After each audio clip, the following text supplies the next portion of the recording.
Chapter 1. A Package for Mrs. Jewls. Louis, the yard teacher, frowned. The schoolyard was a mess. There were pencils and pieces of paper everywhere. How'd all this junk get here, he wondered. Well, I'm not going to pick it up. It wasn't his job to pick up garbage. He was just supposed to pass out the balls during lunch and recess, and also make sure the kids didn't kill each other. He sighed, then began cleaning it up. He loved all the children at Wayside School. He didn't want them playing on a dirty playground. As he was picking up the pencils and pieces of paper, a large truck drove into the parking lot. It honked its horn twice, then twice more. Louis ran to the truck. "Quiet!" he whispered. "Children are trying to learn in there." He pointed at the school. A short man with big bushy hair stepped out of the truck. "I have a package for somebody named Mrs. Jewls," he said. "I'll take it," said Louis. "Are you Mrs. Jewls?" asked the man. "No," said Louis. "I have to give it to Mrs. Jewls," said the man. Louis thought a moment. He didn't want the man disturbing the children. He knew how much they hated to be interrupted when they were working. "I'm Mrs. Jewls," he said. "But you just said you weren't Mrs. Jewls," said the man. "I changed my mind," said Louis. The man got the package out of the back of the truck and gave it to Louis. "Here you go, Mrs. Jewls," he said. "Ugh," Louis grunted. It was a very heavy package. The word fragile was printed on every side. He had to be careful not to drop it. The package was so big, Louis couldn't see where he was going. Fortunately, he knew the way to Mrs. Jewls's class by heart. It was straight up. Wayside School was 30 stories high, with only one room on each story. Mrs. Jewls's class was at the very top. It was Louis's favorite class. He pushed through the door to the school, then started up the stairs. There was no elevator. There were stairs that led down to the basement, too, but nobody ever went down there. There were dead rats living in the basement. The box was pressed against Louis's face, squashing his nose. Even so, when he reached the 15th floor, he could smell Miss Mush cooking in the cafeteria. It smelled like she was making mushrooms. "Maybe on my way back I'll stop by Mrs. Mush's room and get some mushrooms," he thought. He didn't want to miss Miss Mush's mushrooms. They were her specialty. He huffed and groaned and continued up the stairs. His arms and legs were very sore, but he didn't want to rest. This package might be important, he thought. I have to get it to Mrs. Jewls right away. He stepped easily from the 18th story to the 20th. There was no 19th story. Miss Zarves taught the class on the 19th story. There was no Miss Zarves. At last he struggled up the final step to the 30th story. He knocked on Mrs. Jewls's door with his head. Mrs. Jewls was in the middle of teaching her class about gravity when she heard the knock. "Come in," she called. "I can't open the door," Louis gasped. "My hands are full. I have a package for you." Mrs. Jewls faced the class. "Who wants to open the door for Louis?" she asked. All the children raised their hands. They loved to be interrupted when they were working. "Oh dear, how shall I choose?" asked Mrs. Jewls. "I have to be fair about this. I know, we'll have a spelling bee, and the winner will get to open the door." Louis knocked his head against the door again. "It's heavy," he complained, "and I'm very tired." "Just a second," Mrs. Jewls called back. "Allison, the first words for you. Heavy."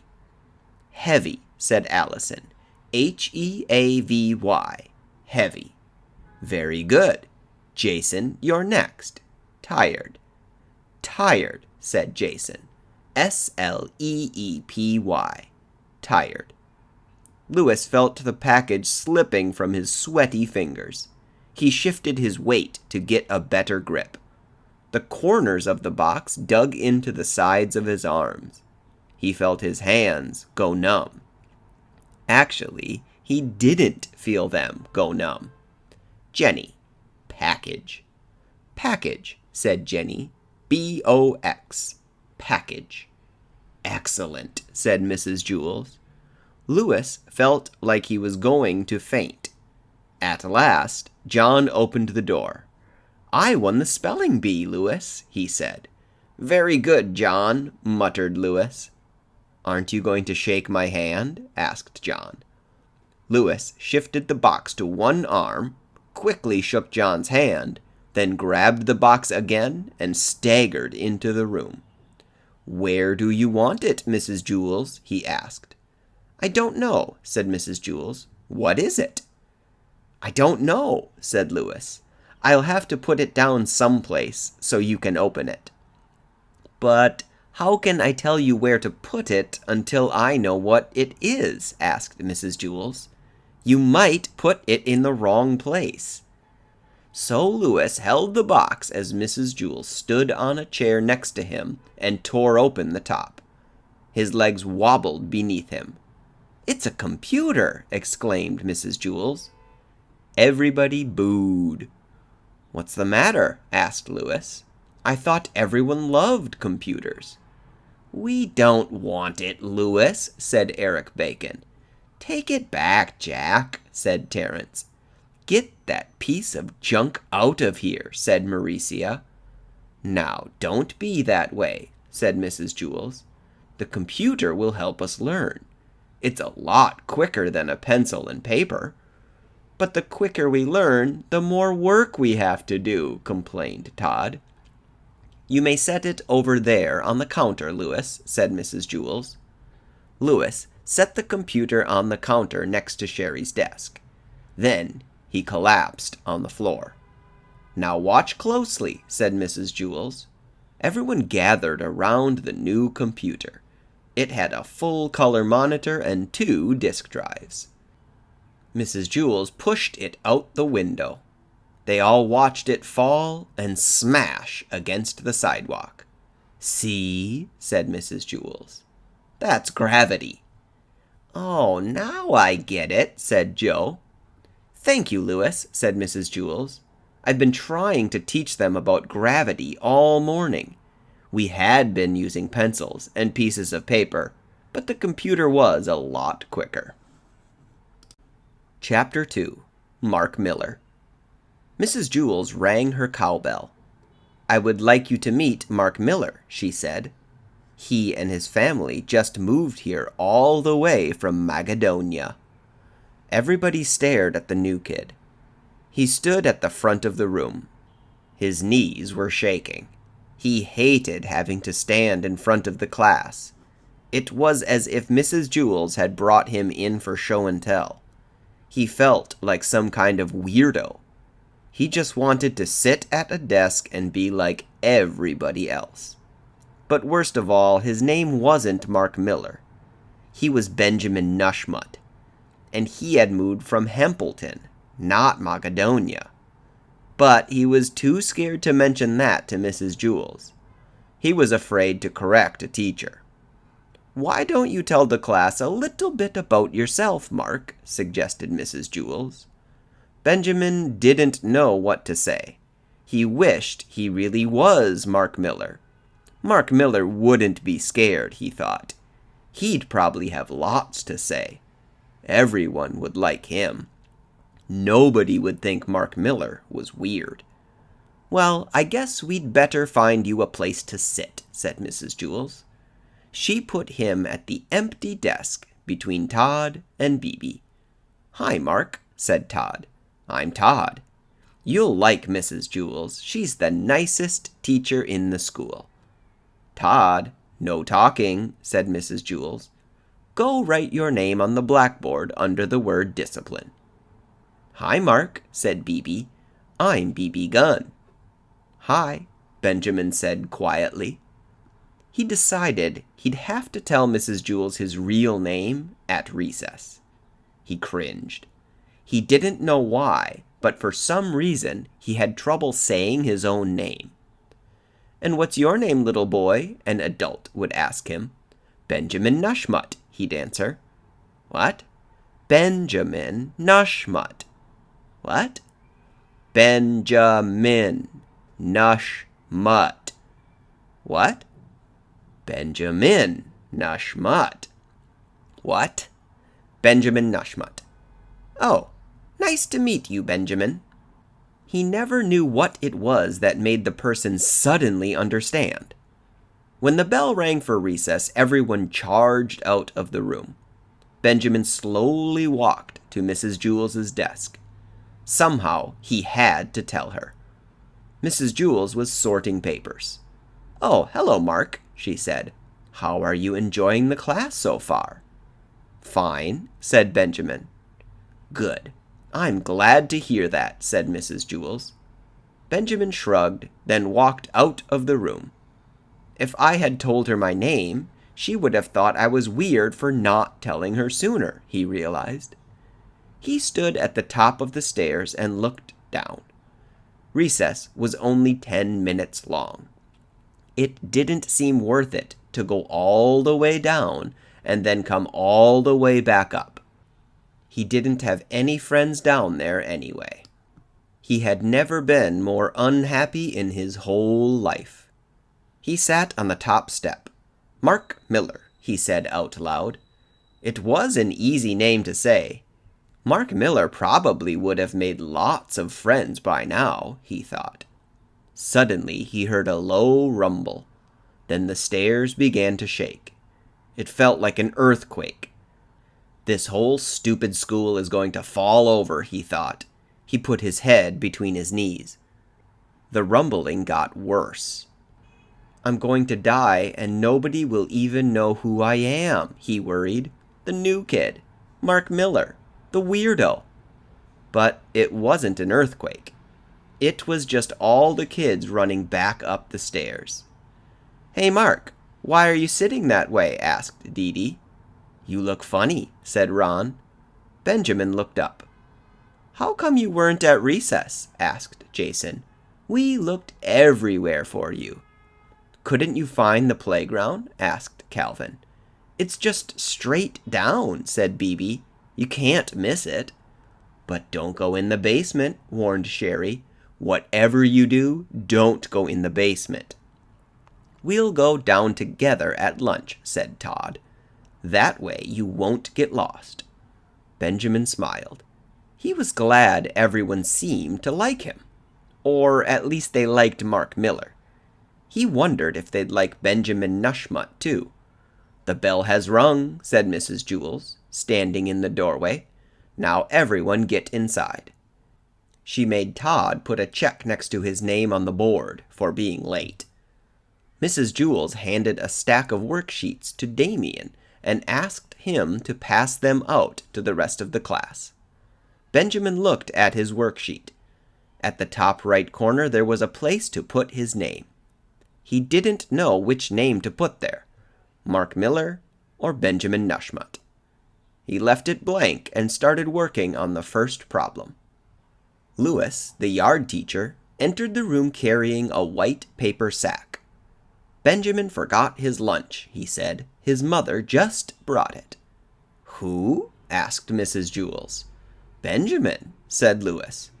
"There's no Benjamin in my class," said Mrs. Jewls. "Are you sure?" asked Lewis. "It looks like a good lunch."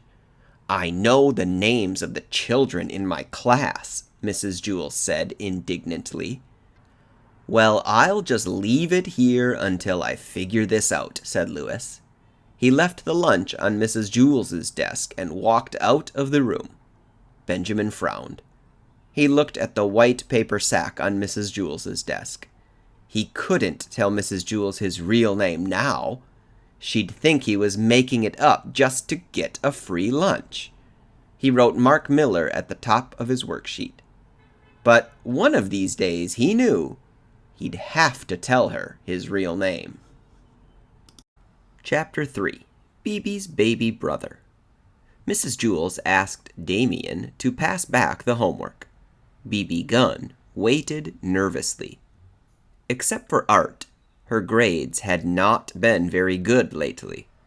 If she didn't start bringing home better grades, her parents said they wouldn't let her stay up past midnight. She did her best artwork after midnight. Damien handed Calvin his homework, then Todd, then Joy. "Where's yours?" asked Calvin. "I don't know," said Bebe. "Did you do it?" asked Calvin. "Yes, I did it," said Bebe.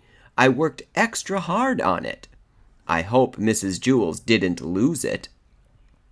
Damien finished passing out the homework. Bebe never got hers. "Bebe, will you come here, please?" said Mrs. Jewls. She pushed out of her seat, stood up, and nervously walked to Mrs. Jewls's desk. "I did my homework, Mrs. Jewls," she said. "Really?" "Yes, I know," said Mrs. Jewls. She held Bebe's homework in her hand. "Whew!"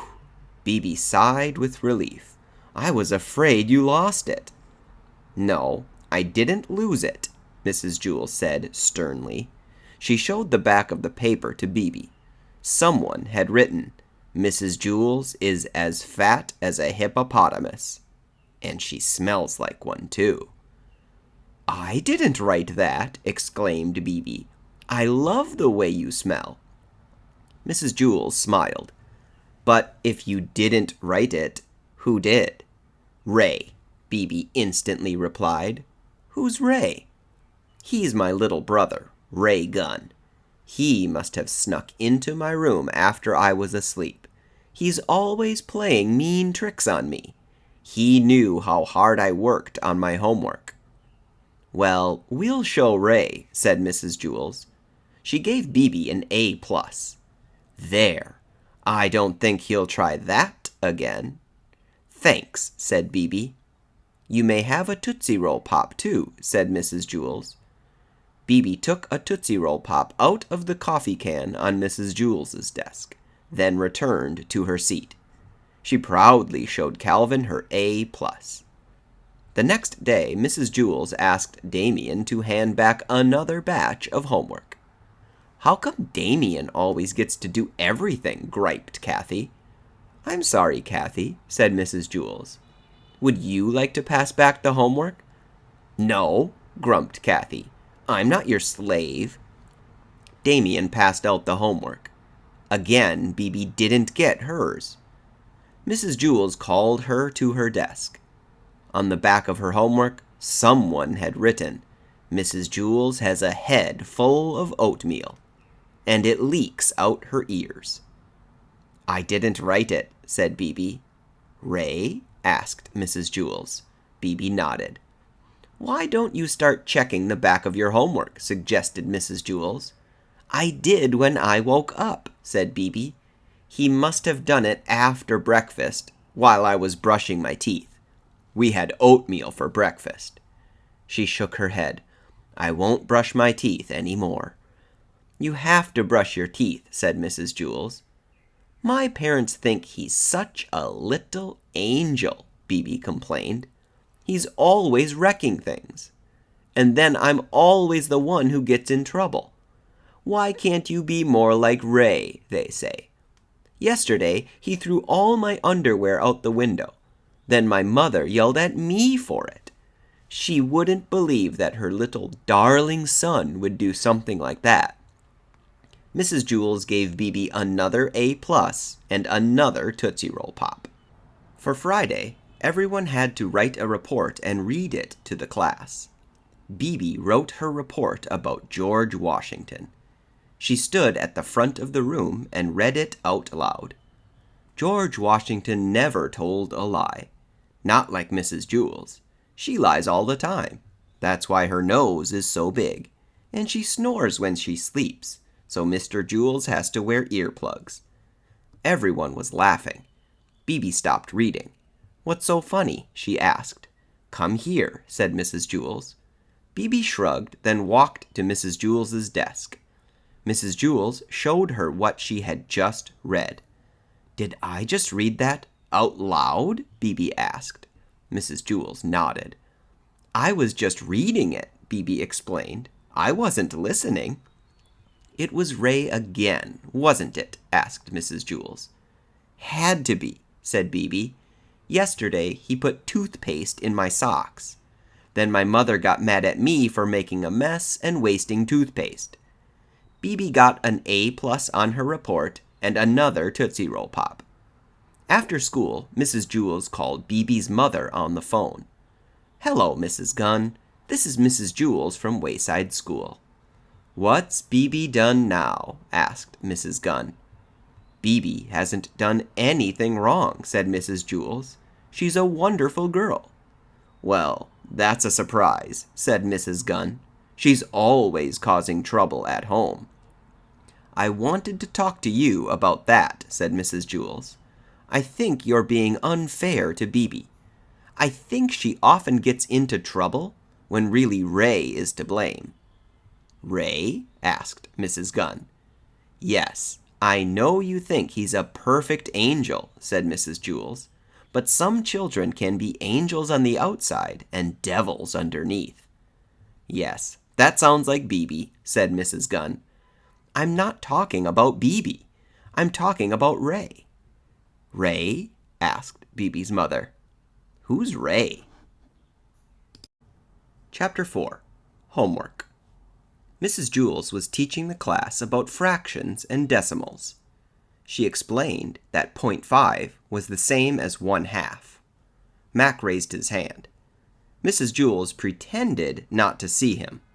"Ooh, ooh," Mac groaned as he stretched his hand so high that it hurt. Mrs. Jewls pretended not to hear him. Jenny raised her hand. "Yes, Jenny," said Mrs. Jewls, glad to call on anyone besides Mac. "Mac has his hand raised," said Jenny. Thank you, Jenny," muttered Mrs. Jewls. "Yes, Mac, what is it?" "I couldn't find one of my socks this morning," said Mac. "Man, I looked everywhere. In my closet, in the bathroom, in the kitchen. But I just couldn't find it. I asked my mother, but she hadn't seen it either." "That's very interesting, Mac," Mrs. Jewls said patiently. "But what does that have to do with decimals?" "Because," said Mac, "I only could find half of my socks." "Oh, right," said Mrs. Jewls. "Does anybody else have any questions about decimals?" "Yes, John." "Did you look under the bed?" asked John. "That was one of the first places I looked," said Mac, "but it wasn't there." "Did you check the dirty clothes?" asked Ron. "Maybe it was never washed." "I checked," said Mac. "Do you have a dog?" asked Bebe. "Maybe your dog took it." "No, my dog doesn't wear socks," said Mac. "Why didn't you just put on a different sock?" asked Allison, "even if it didn't match?" "I thought of that," said Mac. "See, but then if I wore a sock that didn't match, I'd be left with only one sock of that color for tomorrow. And then, if I wore that sock, I'd have to wear a sock that didn't match with it. And so on for the rest of my life. I would never wear matching socks again." "Well, be that as it may," said Mrs. Jewls, "we really need to get back to decimals." "Yes, Stephen?" "Once I had both my socks on," said Stephen, "but I wasn't wearing my shoes. My mom had just waxed the floor, too. I slid all around on it like I was skating. It was a lot of fun until I fell against the kitchen table and broke 2 dishes. Then I got in trouble." "What's that got to do with my socks?" Mac asked impatiently. Stephen shrugged. "Did you ever find your other sock?" asked Leslie. "Yep," said Mac, "but you'll never guess where." "In the refrigerator." He held out his arms in bewilderment. "How did it get there?" No one knew. "See, here it is," said Mac. He climbed on top of his desk so everyone could see his feet. He pointed to his left foot and said, "This is the sock I had from the beginning." He pointed to his right foot and said, "And this is the sock I couldn't find." His socks were red, with gold lightning bolts down the side. "Ooh, hot socks," said Mauricia. "No, it was cold after being in the refrigerator," said Mac, still standing on top of his desk. "I made it up a song, too, while I was looking for it. You want to hear it?" He sang, "I got one sock, looking for the other. One sock, looking for its brother. When I find that sock, I'll tell you what I'll do. I'll put it on my foot and I'll stick it in my shoe." The bell rang for recess. "Since we didn't finish the arithmetic lesson," said Mrs. Jewls, "you'll have to do the rest of it for homework." All the kids groaned as they headed outside. After recess was science. Mrs. Jewls was teaching the class about dinosaurs. She told the class that there were two types of dinosaurs, those that ate meat and those that ate only vegetables. "You mean like broccoli?" asked Rondi. "I don't think they had broccoli back then," said Mrs. Jewls. "Just as there were different kinds of animals back then, there were also different kinds of vegetables." Mac raised his hand. Mrs. Jewls pretended not to see him. "Ooh, ooh," Mac groaned. He looked like he was going to explode. Mrs. Jewls pretended not to hear him. She called on Myron. "Mac has his hand raised," said Myron. Thank you, Myron," muttered Mrs. Jewls. "Yes, Mac."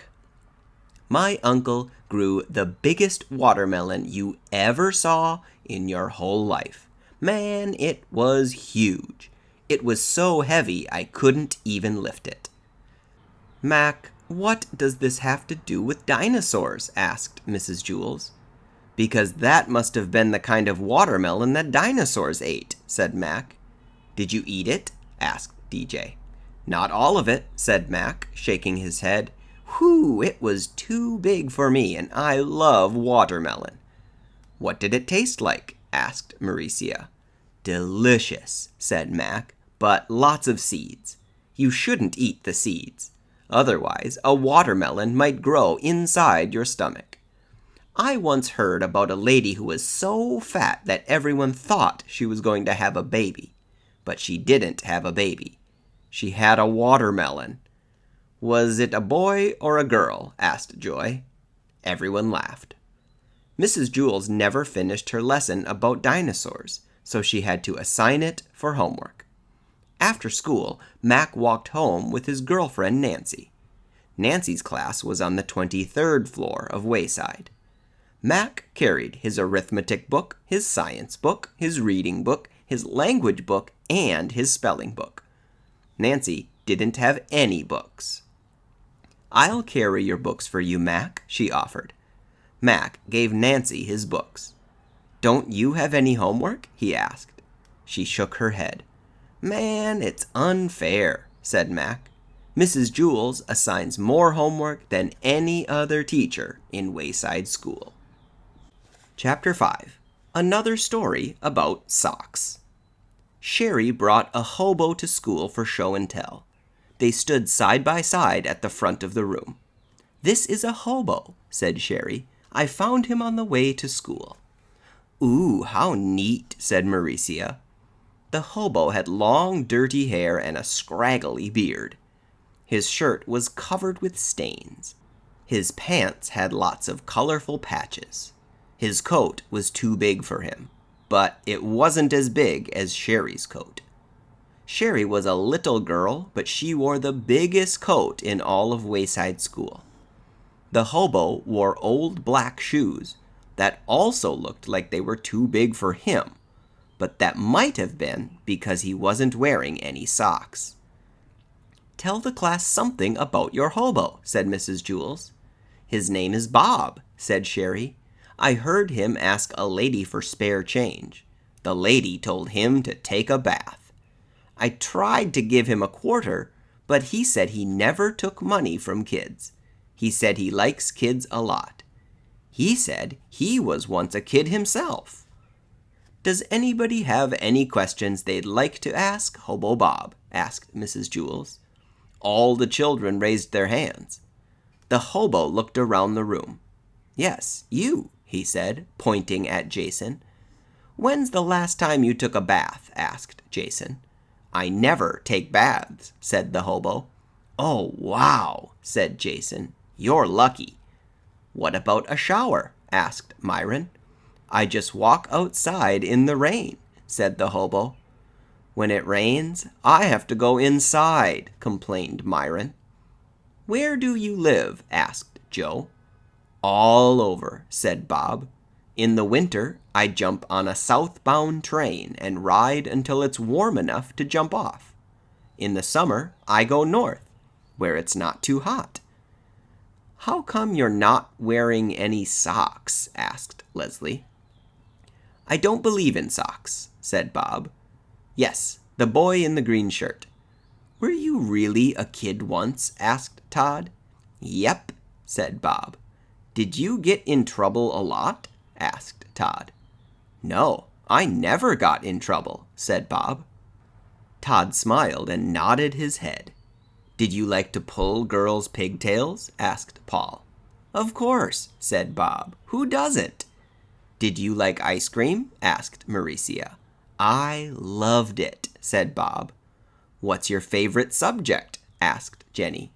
Spelling, said the hobo. Spelling, exclaimed Jenny. I hate spelling. I once came in first place in a spelling bee out of all the kids in my school, Bob said proudly. Well, how come you became a hobo? Asked Damien. I mean, if you're such a good speller. I'm not sure, said Bob. When you grow up, you're supposed to turn into something.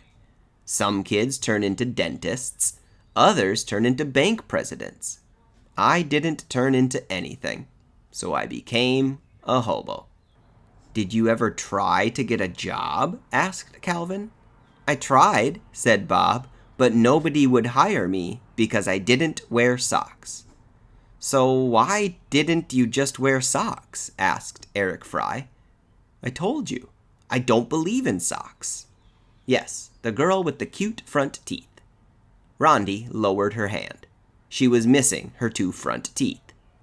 What do you eat? She asked. Mulligan stew, said Bob. My friends and I collect scraps of food all day, and then we cook it up in a big pot and share it. It's always different, but very tasty. Why is it called Mulligan stew? Asked Stephen. There was once a hobo named Mulligan, said Bob. He made the first Mulligan stew. Was he a good cook? Asked Todd. No, he was eaten by cannibals. Yuck, everyone said together, except for Dana, who was very confused. She thought Bob had said he was eaten by cannonballs. Allison raised her hand. Can't you just wear socks even if you don't believe in them? She asked. Socks! Bob shouted so loud it scared everybody.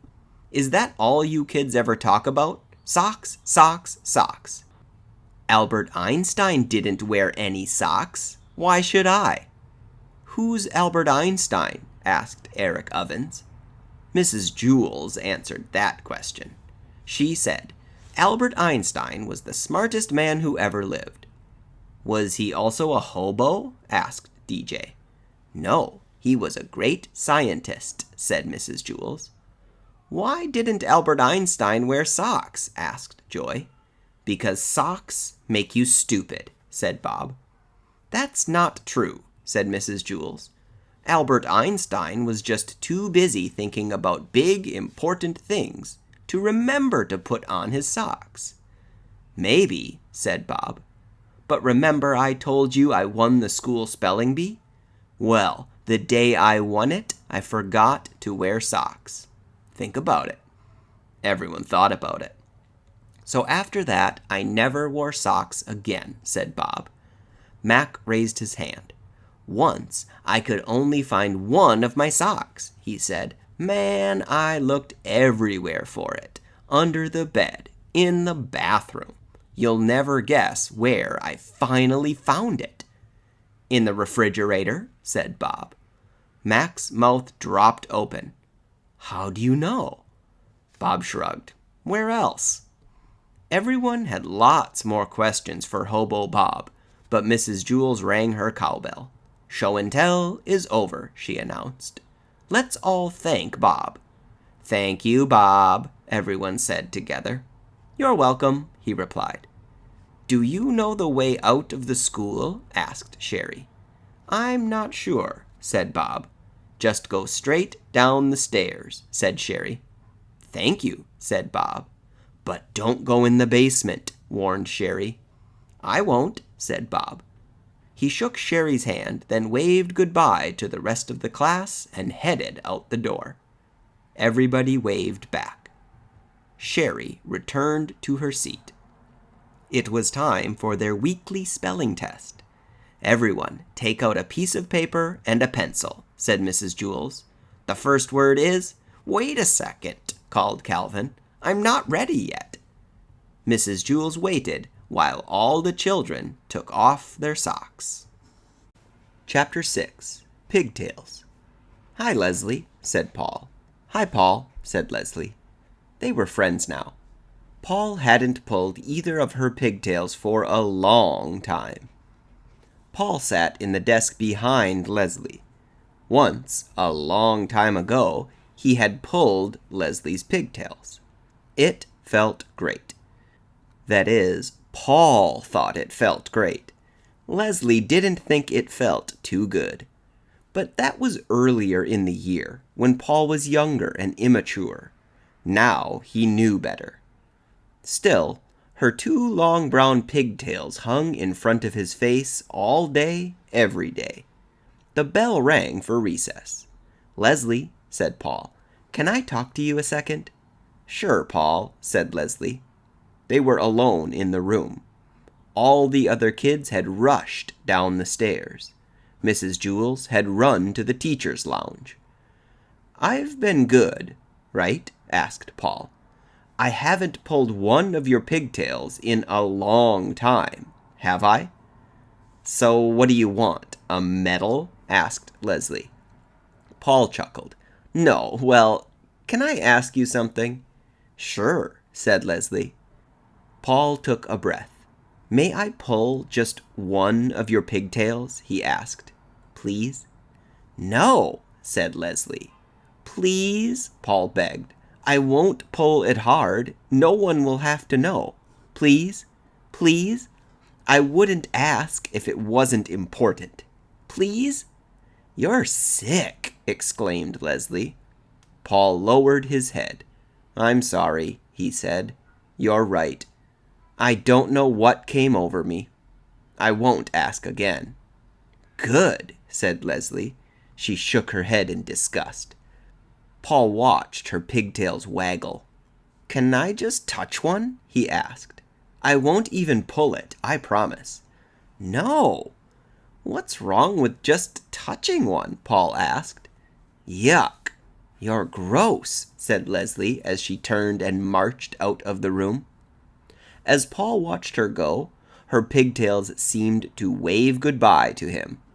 He slapped himself in the face with both hands. What's wrong with me? He wondered. He walked to the side of the room and leaned over the counter. He stuck his head out the window to get some fresh air. Down below, he could see the kids playing on the playground. They looked like tiny toys. Leslie stepped back into the classroom. I'm getting my hair trimmed tomorrow, she announced. If you want, I'll save the pieces for you.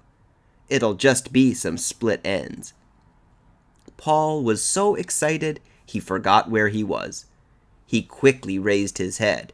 It bashed against the window frame.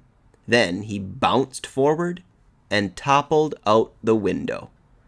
Leslie stared in horror at the open window, then rushed toward it. She leaned over the counter and looked down. Help! Gasped Paul. There was one brick on the side of the building that stuck out a little farther than the others. Paul desperately held on to it with both hands. "I'll go get Louis," said Leslie. "He'll save you." "No, don't go," cried Paul. "I can't hold on. My fingers are slipping." Leslie reached down for him. "Try to grab my hand," she said. Paul made a grab for it, but missed, then quickly clutched the brick. "I can't. Help, I'm scared." "Just don't look down," said Leslie, as she tried to stay calm. She pulled her head back in through the window. "Where are you going?" cried Paul. "Help! Don't leave me." Leslie looked around Mrs. Jewls' room for a rope or an extension cord or something for Paul to grab, but she couldn't find anything. She returned to the window, sighed, then leaned out backward. Her hands tightly held the edge of the counter as she looked up at the sky. "Grab my pigtails," she said, then winced. A big smile came across Paul's face. "Really?" he asked. "Just do it," said Leslie. The pigtails hung about a foot above Paul's head. He let go of the brick with his right hand and grabbed her right pigtail. "Yah!" Leslie yelped. He grabbed her left pigtail with his left hand.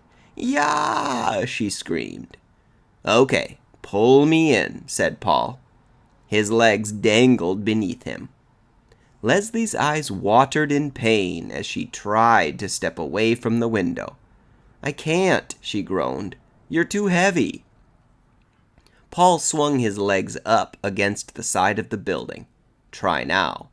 Leslie groaned, then took a small step away from the window as Paul took a small step up the wall. Then they each took another small step. At last, Paul managed to get one foot on top of the brick that jutted out.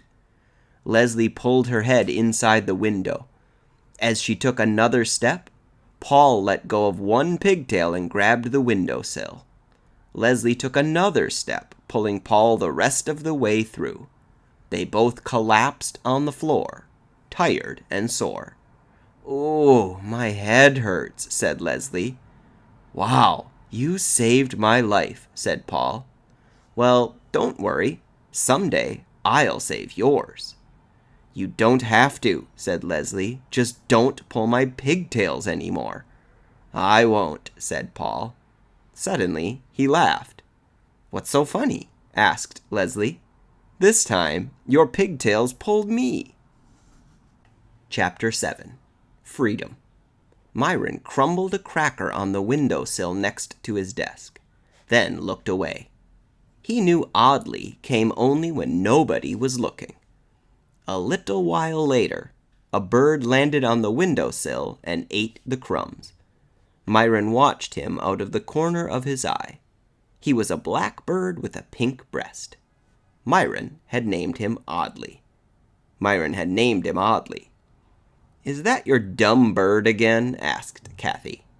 "No," said Myron. "Oddly is not my bird. I don't own him. He doesn't live in a cage. Oddly is free." "You're a bird brain," said Kathy. Myron watched Oddly fly away. It made him sad and glad at the same time. He wished he could fly away across the sky with Oddly. "Oddly probably thinks I live in a cage," he realized. "Whenever he sees me, I'm sitting in this same desk. He probably thinks this desk is my cage." So Myron got out of his chair and sat on the floor. "Myron, what are you doing out of your seat?" asked Mrs. Jewls. "I want to sit on the floor," said Myron. Several kids laughed. "Get back in your seat," ordered Mrs. Jewls. Myron reluctantly returned to his desk. "I do live in a cage," he thought. "I'm not allowed out. I have to stay in my cage until the bell rings. Then I have to go down the stairs. Then, when it rings again, I have to go up the stairs. Then, when it rings again, I have to go down the stairs. Then, when it rings again, I have to go up the stairs. I'm never free." The bell rang. Myron went down the stairs. It was so crowded with kids rushing to recess that he couldn't stop if he wanted. It was as if someone had lifted his cage and was carrying him down the stairs. The bell rang again. Myron went up the stairs. At lunch, the bell rang again. Myron went down the stairs. After lunch, the bell rang again. Myron stood at the bottom of the staircase and looked up. "No," he declared. "I won't go. I have to be free." As all the other kids rushed past him, he eased his way around to the back of the stairs. As everybody else went up, Myron went down to the basement. He nervously walked down the old creaky staircase. He didn't know what he'd find or what would find him. He had heard that dead rats were living down there, or worse, maybe even Mrs. Gorf. Mrs. Gorf was the meanest teacher Myron had ever had. She used to be the teacher on the 30th story, before Mrs. Jewls took over. But nobody believed that Mrs. Gorf was really gone. Everyone said she was still lurking somewhere inside Wayside School. He stepped off the last step at the very bottom of Wayside School. It was too dark to see. Somewhere he heard a drip that echoed all around the cold and damp room. With his arms outstretched, he stepped across the gritty floor. His hand struck against a large fat pipe above his head. The pipe felt like it was covered with 1,000 spider webs. Still, Myron kept his finger on the pipe as he walked, so he wouldn't get lost. As long as he stayed with the pipe, he knew he'd be able to find his way back to the stairs. Something crawled across his hand. He shook it off, then continued walking. He thought he heard footsteps behind him. He stopped walking. The sound of the footsteps continued for a second, then stopped. He started again, then stopped. The footsteps stopped a few seconds later. He wasn't alone. It was too dark for Myron to see who was following him, but he realized that meant that the person couldn't see him either. Whoever was coming after him had to have been following along the pipe, too. So Myron left the safety of the pipe and headed blindly across the basement. The footsteps continued behind him. He stopped. The footsteps stopped, too. He bent down, then untied and took off his right sneaker. He threw it toward the other side of the basement. He heard it hit on the floor. Then the footsteps started after it. Very quietly, he took off his other sneaker and threw it in the same direction. He never heard his shoe hit the ground. The footsteps started after him again. He started to run, but slipped in his socked feet on a spot of slime. His hands hit loud and hard as he fell on the cold floor. The footsteps came hurriedly toward him. He held his breath and tried to be as quiet as possible. A light turned on above his head. He screamed. "I believe this is yours," said a bald man. He was holding Myron's left sneaker. Next to him were two men with black mustaches. One of the men held a black attaché case. Myron shook his head. "That's not my shoe," he said. "I never saw it before." The bald man glanced at Myron's shoeless feet. "What's your name?" asked the man with the attaché case. "Myron," said Myron. He regretted it as soon as he had said it. He wished he had made up a fake name. The man opened his attaché case and took out a notebook. Myron, he repeated as he thumbed through the notebook. You're supposed to be in Mrs. Jewls's class, at the desk next to the window, in front of Sherry. What are you doing out of your cage, seat? Asked the other man with a mustache.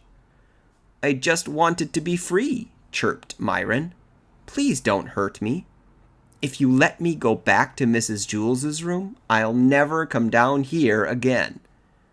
Well, do you want to be free? Or do you want to be safe? Asked the bald man. Huh? Asked Myron. You can't have it both ways, said the bald man. Do you want to be safe? Asked one of the men with a mustache. Do you want to sit in the same chair every day and go up and down the stairs every time the bell rings? You'll have to go to school 5 days a week, said the other man with a mustache, and you'll have to go to bed at the same time every day. But first you'll have to brush your teeth, said the other man with a mustache. And you won't be allowed to watch TV until you finish your homework, said the other man with a mustache. You'll have to go inside when it rains, said the other man with a mustache. But first you'll have to wipe your feet, said the other man with a mustache. Or you can be free, said the bald man.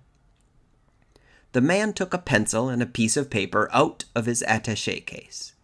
So, do you want to be safe or do you want to be free? Myron looked at the three men. I want to be free, he said bravely.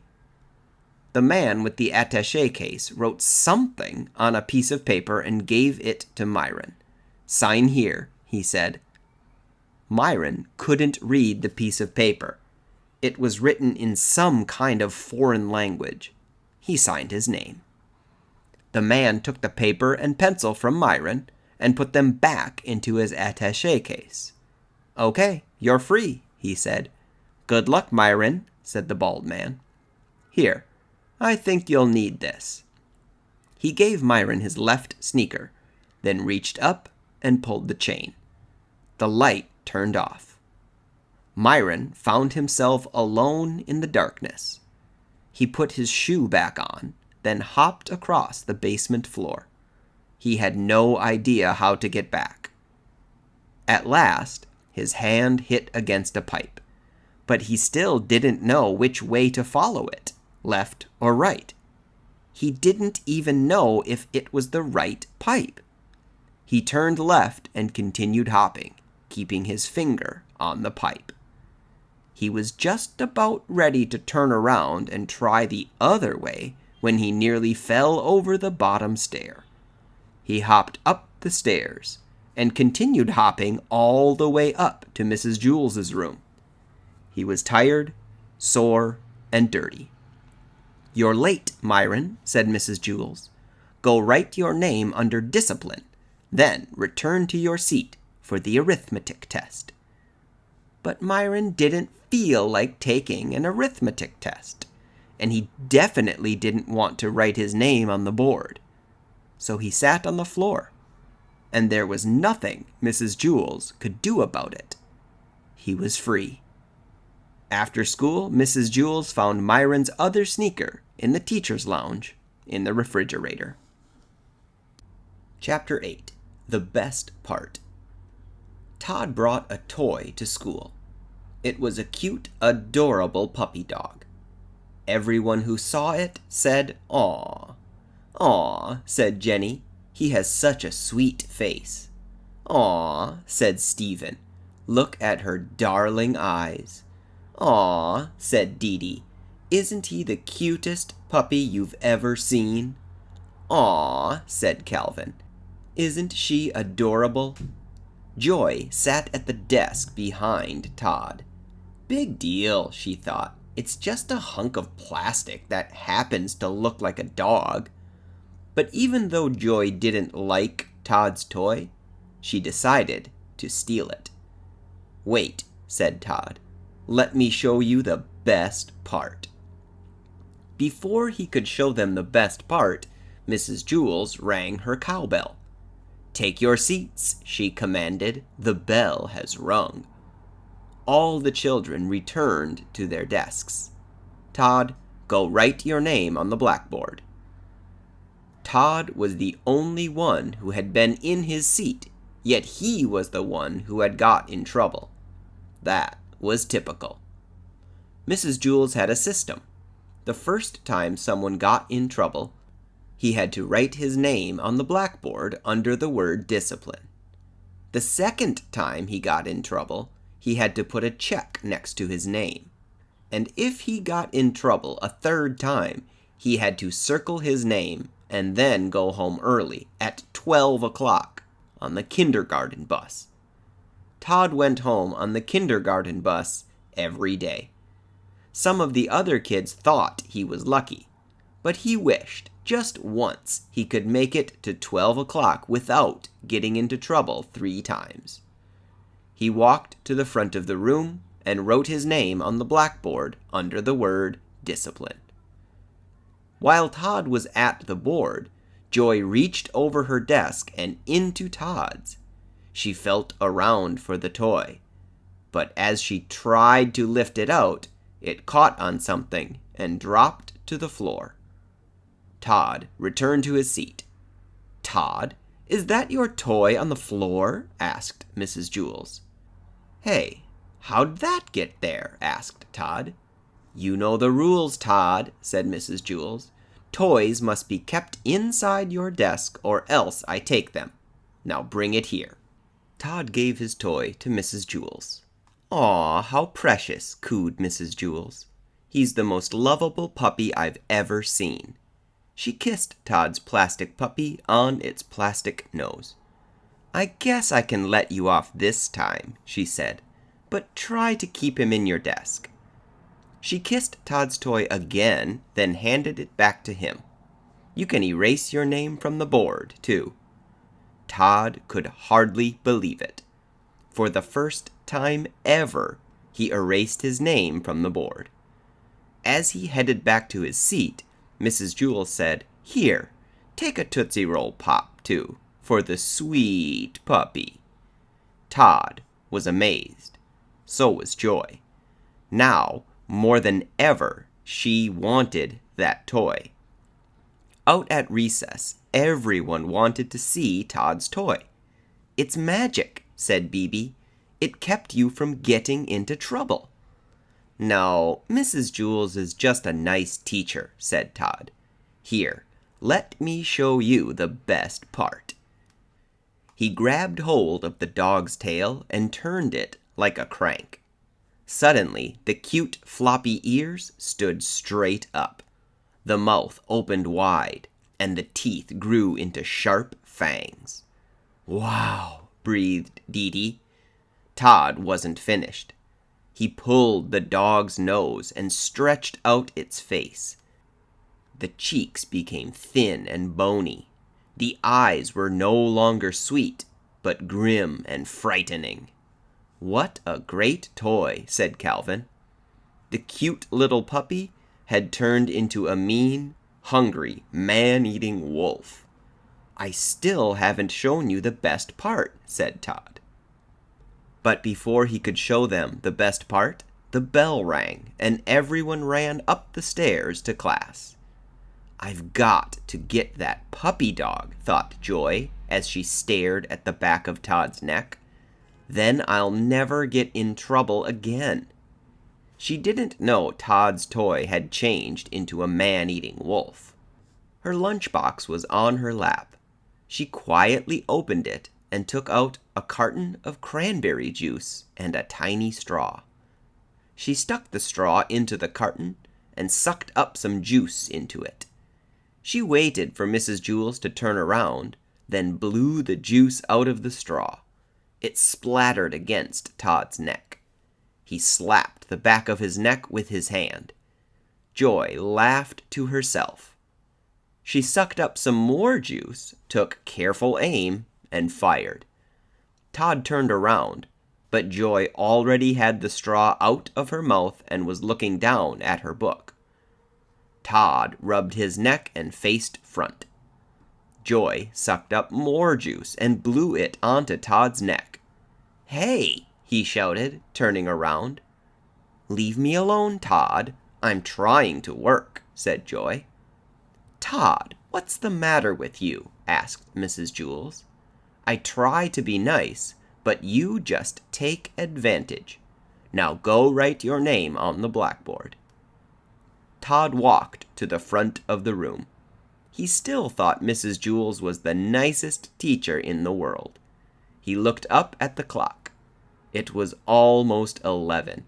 "I might just make it today," he thought. "I just might make it." He started to write his name when he heard a loud scream. He turned around and saw Joy jumping up and down and waving her hand in the air. His toy was biting her pinky, and she couldn't shake it off. "Help!" screamed Joy as she hopped around the room. "Todd, how do I get it off? Todd, please." Todd smiled. "There," he said, "that's the best part." Chapter 9. Mush. Warning: do not read this story right after eating. In fact, don't read it right before eating either. In fact, just to be safe, don't read this story if you're ever planning to eat again. Miss Mush wiped her hands on her apron. She smiled at the children who were lined up at the cafeteria. It warmed her heart to see how much they liked her food. Mauricia was first in line. "And what would you like today, Mauricia?" Miss Mush asked. She knew the name of every child in Wayside School. Mauricia looked at the sign. "Special today. Mushroom surprise." "Just milk," said Mauricia. "I brought my lunch." Miss Mush smiled and gave Mauricia a carton of milk. Joy was next in line. "And what would you like, Joy?" asked Miss Mush. "Milk," said Joy. Miss Mush smiled and gave Joy a carton of milk. "And what would you like, Jason?" "Milk, please," said Jason. "Just milk," said Damien. "Milk," said DJ. "Milk," said Leslie. It was almost Ron's turn. He hadn't brought a lunch. He normally brought a peanut butter and jelly sandwich to school, but there hadn't been a single slice of bread in his house this morning. "I know," his mother had said. "I'll give you some money, and you can buy a nice hot lunch from Miss Mush." She thought it was a brilliant idea. "Can't I just have a peanut butter and jelly sandwich without the bread?" Ron had asked. Now he looked up at the sign. "Special today. Mushroom surprise." He wished he weren't so hungry. This was the 18th day in a row that the special was mushroom surprise. It was called mushroom surprise because it would have been a surprise if anybody had ever ordered it. No one ever did, except Lewis, of course. That's why they'd had it for 18 days. There was always plenty left over. "Milk," said Terrence. "Milk," said Sherry. "Milk," said Calvin. "Milk, please," said Bebe. "And what would you like today, Ron?" asked Miss Mush. Ron took a deep breath. "Mushroom surprise," he squeaked. Tears of joy filled Miss Mush's eyes. She blew her nose on her apron, then said, "One mushroom surprise coming right up." Tears came to Ron's eyes too, but for a different reason. He looked at the mushroom surprise. It was sort of green. So was Ron. Miss Mush proudly dumped a hot lump of mushroom surprise on a paper plate and handed it to Ron. He put it on his tray, then pushed it over to the cash register, where he paid for it. The news quickly spread around the cafeteria, then up and down the stairs and out to the playground. "Ron ordered the mushroom surprise. Ron ordered the mushroom surprise." Mrs. Jewls was sitting in the teacher's lounge on the 12th floor when Bebe burst into the room. All the teachers were shocked to see her. "Bebe, you're not allowed in here," said Mrs. Jewls. "This is a secret place." "Ron ordered the mushroom surprise," Bebe shouted. Then she ran back up to the cafeteria. As Ron sat down at a table, 87 kids crowded around him to watch him eat. "I wonder what the surprise is," said Dee Dee. She had the best view. She was pushed right up alongside Ron's chair. "Maybe it tastes good," said Leslie. "Maybe that's the surprise." "No, I think it's called mushroom surprise, because after you eat it, it's a surprise if you don't die," said Mac. "Louis eats it. He's not dead," said Jason. "Louis has been eating Miss Mush's food for so long, he's immune to it," said Allison. Ron dug his plastic fork into the goop. He raised it to his mouth. Dana covered her eyes. "I can't watch," she exclaimed. Ron opened his mouth wide. The fork entered. He brought the fork out again. It was empty. Ron chewed twice, then swallowed. "He ate it," Dee Dee announced for those who couldn't see. Stephen screamed. Said Ron. "Not too bad. It sort of tastes like a mixture of bananas and spinach." "What's the surprise?" asked Dee Dee. Ron looked at Dee Dee. His face flushed, and his eyes changed color. His whole body began to shake like a washing machine on the spin cycle. Dee Dee was afraid he was going to throw up. She tried to get away, but with everyone crowded around, there was no room for her to move. But Ron didn't throw up. He stood up, put his arms around Dee Dee's neck, and kissed her smack on the lips. He sat back down. His eyes returned to their normal color. "Ah!" said Dee Dee, wiping her mouth on her sleeve.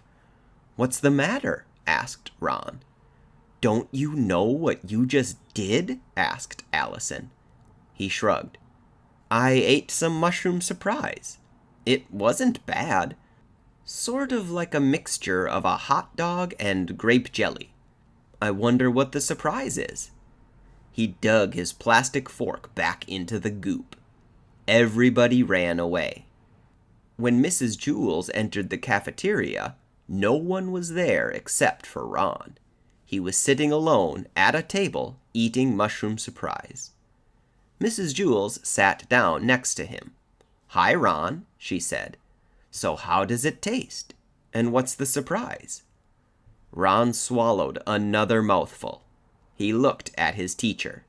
His face flushed, and his eyes changed color. Chapter 10. Music. Benjamin still hadn't told anybody he wasn't Mark Miller. His grades had never been better.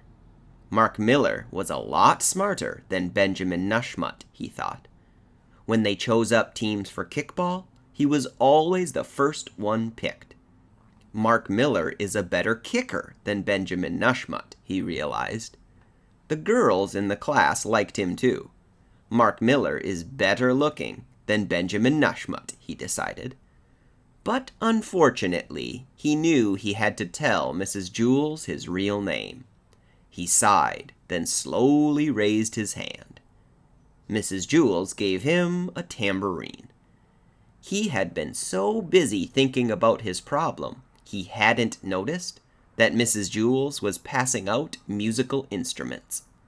She had just asked, who would like the tambourine? So when he raised his hand, she gave it to him. Who would like the triangle? Asked Mrs. Jewls. Joe raised his hand, and Mrs. Jewls gave it to him. Why is it called a triangle? Asked Joe. I don't know, said Mrs. Jewls. Maybe because it's shaped like a triangle? Suggested John. No, that can't be it, said Mrs. Jewls. then the tambourine would have to be called a circle. Maybe it was invented by a person named Joe Triangle, said Rondi. That's probably it, said Mrs. Jewls. She held up the next instrument. It was a glockenspiel. Who would like the glockenspiel? She asked. Sherry raised her hand. Nobody asked why it was called a glockenspiel. It was obvious.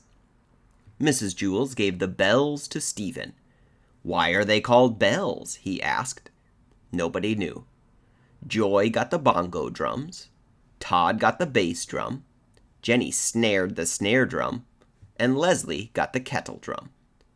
When they banged on them, it hurt everybody else's eardrums. Mrs. Jewls gave one cymbal to Calvin and the other cymbal to Bebe.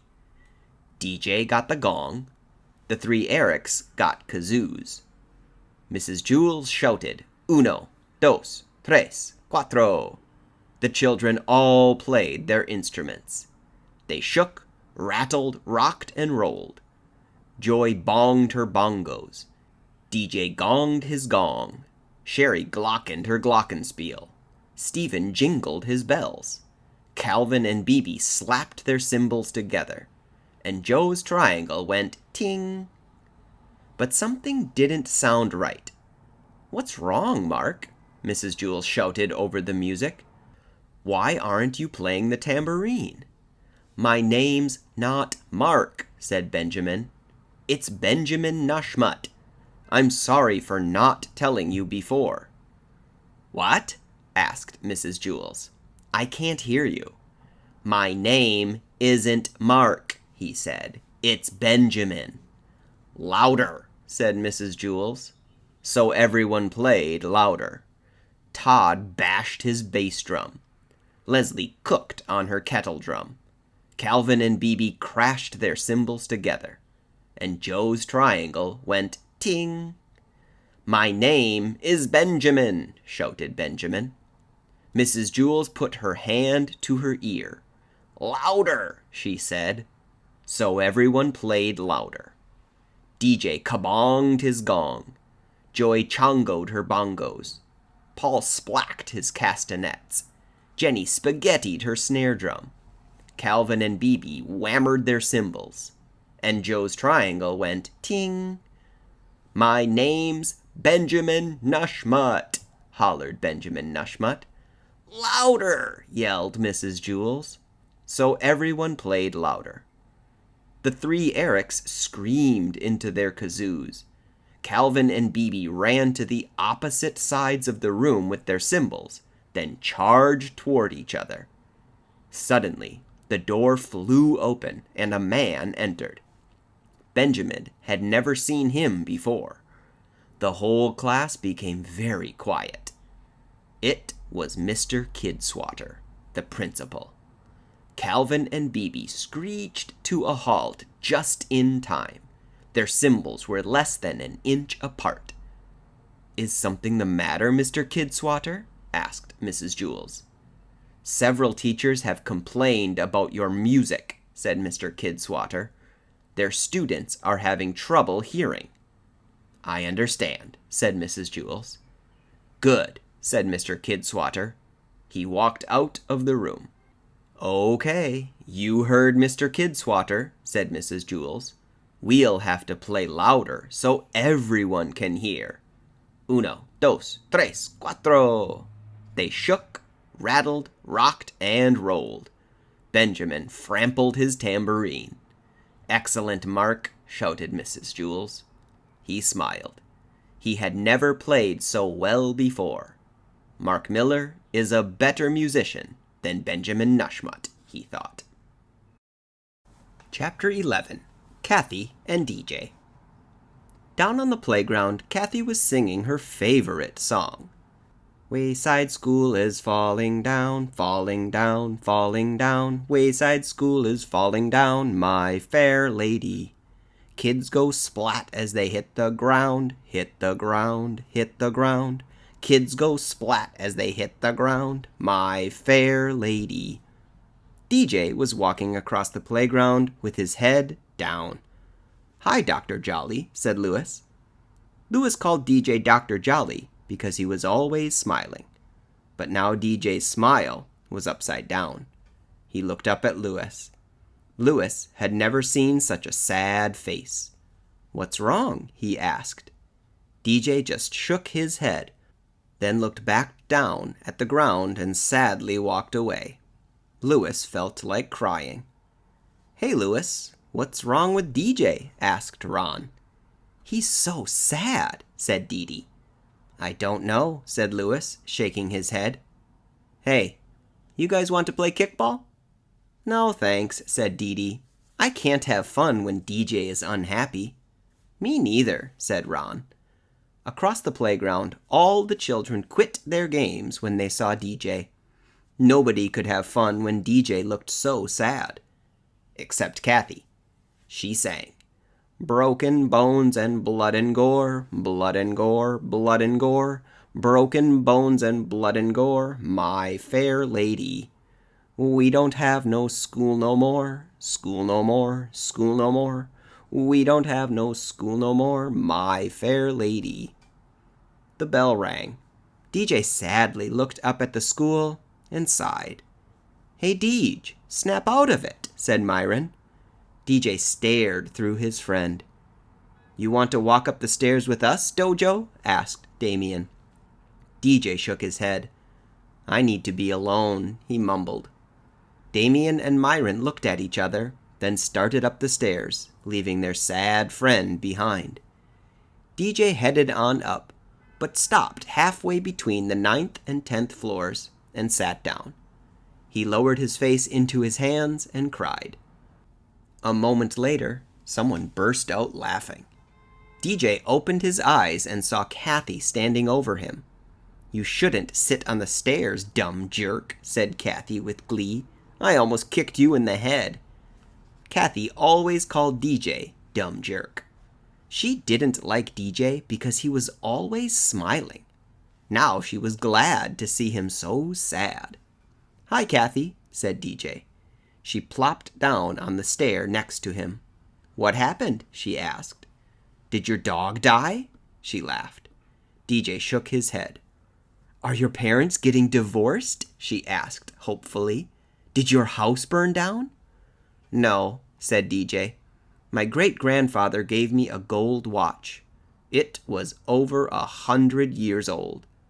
I brought it to school today and—" "You lost it!" Kathy exclaimed with delight. DJ sadly nodded. Kathy laughed. "Oh boy, are you going to get in trouble?" She rubbed her hands together. "Your parents will ground you forever." "No, my parents never punish me," said DJ. "They know I learn from my mistakes." "Oh," said Kathy, a little disappointed. "But your great-grandfather will hate you," she said, "and he'll never give you another present for the rest of your life, not even for your birthday." "No, he loves me no matter what I do," said DJ. "He likes people, not things." Again, Kathy was disappointed. "But the watch was worth a lot of money," she tried, "and you'll have to pay for it out of your allowance." She laughed triumphantly, sure she had gotten him this time. "I don't get an allowance," said DJ. "I don't like money." Kathy frowned. Still, she knew there had to be some reason why he was sad about losing the watch. "You'll never know what time it is," she squawked. "So?" asked DJ. "Time isn't real." Kathy didn't know what DJ meant by that, but she didn't care. "Well, if you don't know what time it is," she told him, "you'll miss all your favorite television shows." "I don't have a favorite television show," said DJ. "I never watch television." He thought a moment. "I'm not sure if we have a TV in our house or not. Maybe there's one in a closet somewhere." Kathy glared at him. "Well, then how come you're so sad you lost that dumb watch?" she demanded. "I'm afraid a bird might think it's food and choke on it," said DJ. "Is that all?" shrieked Kathy. DJ smiled. "I guess you're right," he said. A bird probably wouldn't choke. In fact, maybe he could use it to make a nest. I hope so, don't you? He hopped to his feet. Thanks for talking to me, Kathy. I feel a lot better now. You're a good friend. He hurried up to Mrs. Jewls' room, taking the stairs 2 and 3 at a time. As DJ's smile turned up, Kathy's smile turned down. She followed up after him, grumbling to herself. He doesn't like money. He doesn't worry about time. He never watches television. Why is he always so happy? Everyone in Mrs. Jewls' class cheered when they saw DJ enter the room smiling. Kathy walked in behind him, frowning. Mrs. Jewls was getting ready to show a movie. She gave DJ a piece of black construction paper. "Hey, look!" exclaimed Myron. "Audley found a watch." Audley, the bird, dropped the watch on the windowsill. Kathy couldn't believe it. "It's DJ's," she griped. Myron gave the watch to DJ. "Here, you can have it, Kathy," said DJ with a big smile. "It's worth a lot of money, and this way you won't miss any of your favorite television shows." Kathy took the watch from him and put it around her wrist. "It'll probably make my skin turn green," she groused. Mrs. Jewls started the movie projector. Stephen turned off the lights. Damien pulled down the shades. DJ held the piece of black construction paper under his nose because his smile was so bright. Chapter 12. Pencils. Jason borrowed a pencil from Allison. When he gave it back to her, it was full of teeth marks. Allison held the pencil by its point. "Yuck," she said. "You chewed on it." Jason felt awful. It is very embarrassing to borrow somebody's pencil and then chew on it. "Sorry," he said. "I didn't do it on purpose." "You can keep it," said Allison. She dropped the pencil on Jason's desk, then raised her hand. "Mrs. Jewls, can I go to the bathroom? I have to wash my hands. Jason slobbered all over my pencil." Everybody laughed. Jason turned red. "I'm sorry, Allison," he said. "I know it's a disgusting habit. I just can't help it." "Don't let Jason touch any of my books," said Allison as she headed out of the room. "He might eat them." Everybody laughed again. "Here, you can eat my book, Jason," said Todd. "I don't like it anyway." Mrs. Jewls made Todd write his name on the blackboard under the word discipline. Jason was so mad at himself, he broke the chewed-up pencil to bits. That wasn't a smart thing to do. "Everybody take out a pencil and a piece of paper," said Mrs. Jewls. "It's time for our spelling test." Jason slapped himself on the forehead. "I'm so stupid," he thought. "Rondi, may I borrow a pencil, please?" he asked. Rondi made a face. "All my pencils are new," she said. "How do I know you won't eat it?" "I won't," said Jason. "I promise." "You better not," said Rondi. She gave him one of her pencils. It was new and freshly sharpened. Jason liked the way it smelled. "The first word is orchestra," said Mrs. Jewls. Jason tried to remember how to spell orchestra. He stuck the back of the pencil in his mouth. "Second word, garbanzo." Jason chewed on the eraser. When the spelling test was over, Rondi's pencil was worse than Allison's. Jason looked at it in horror. He didn't even remember chewing it. "Oh no," he thought. "What am I going to do?" He stuck it inside his desk. "Jason, may I have my pencil back, please?" asked Rondi. "What pencil?" asked Jason. "The one I lent you," said Rondi. Jason opened his desk and pretended to look for it. "I don't know where it is," he said. "Mrs. Jewls, Jason stole my pencil, called Rondi. Jason, give Rondi back her pencil, said Mrs. Jewls. He gave it to her. You chewed on it, exclaimed Rondi. Everyone laughed. No, I didn't, said Jason. Those are your teeth marks. How can they be my teeth marks? Asked Rondi. She smiled. She was missing her 2 front teeth. So, said Jason, you don't chew pencils with your front teeth. You chew them with your back teeth. How do you know? Asked Rondi. Said Jason. Mrs. Jewls made Jason write his name on the board under the word discipline because he chewed Rondi's pencil, then lied about it. And try not to eat the chalk, she said. Everyone laughed. Rondi threw the chewed-up pencil out the window. It hit Lewis on the head. Mrs. Jewls gave Damien a stack of worksheets and asked him to pass them out. They contained arithmetic problems. Jason had to borrow another pencil. Allison, may I borrow another pencil, please? He asked. Eat my socks, said Allison. That wasn't such a bad idea, Jason realized.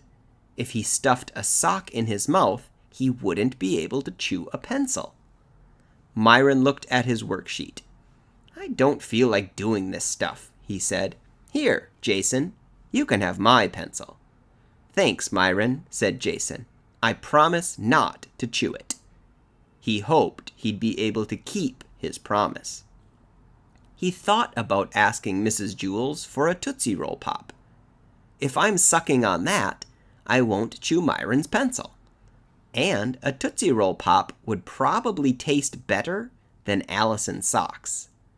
He didn't know for sure because he had never tasted Allison's socks.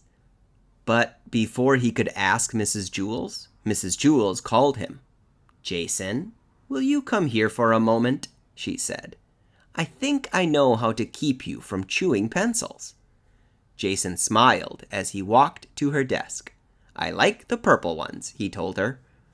But Mrs. Jewls didn't give him a Tootsie Roll Pop. Instead, she taped his mouth shut with heavy-duty masking tape. She had to use a lot of tape because Jason had the second biggest mouth in the class. There, she said.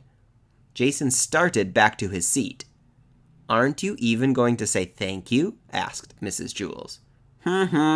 Said Jason. You're welcome, said Mrs. Jewls.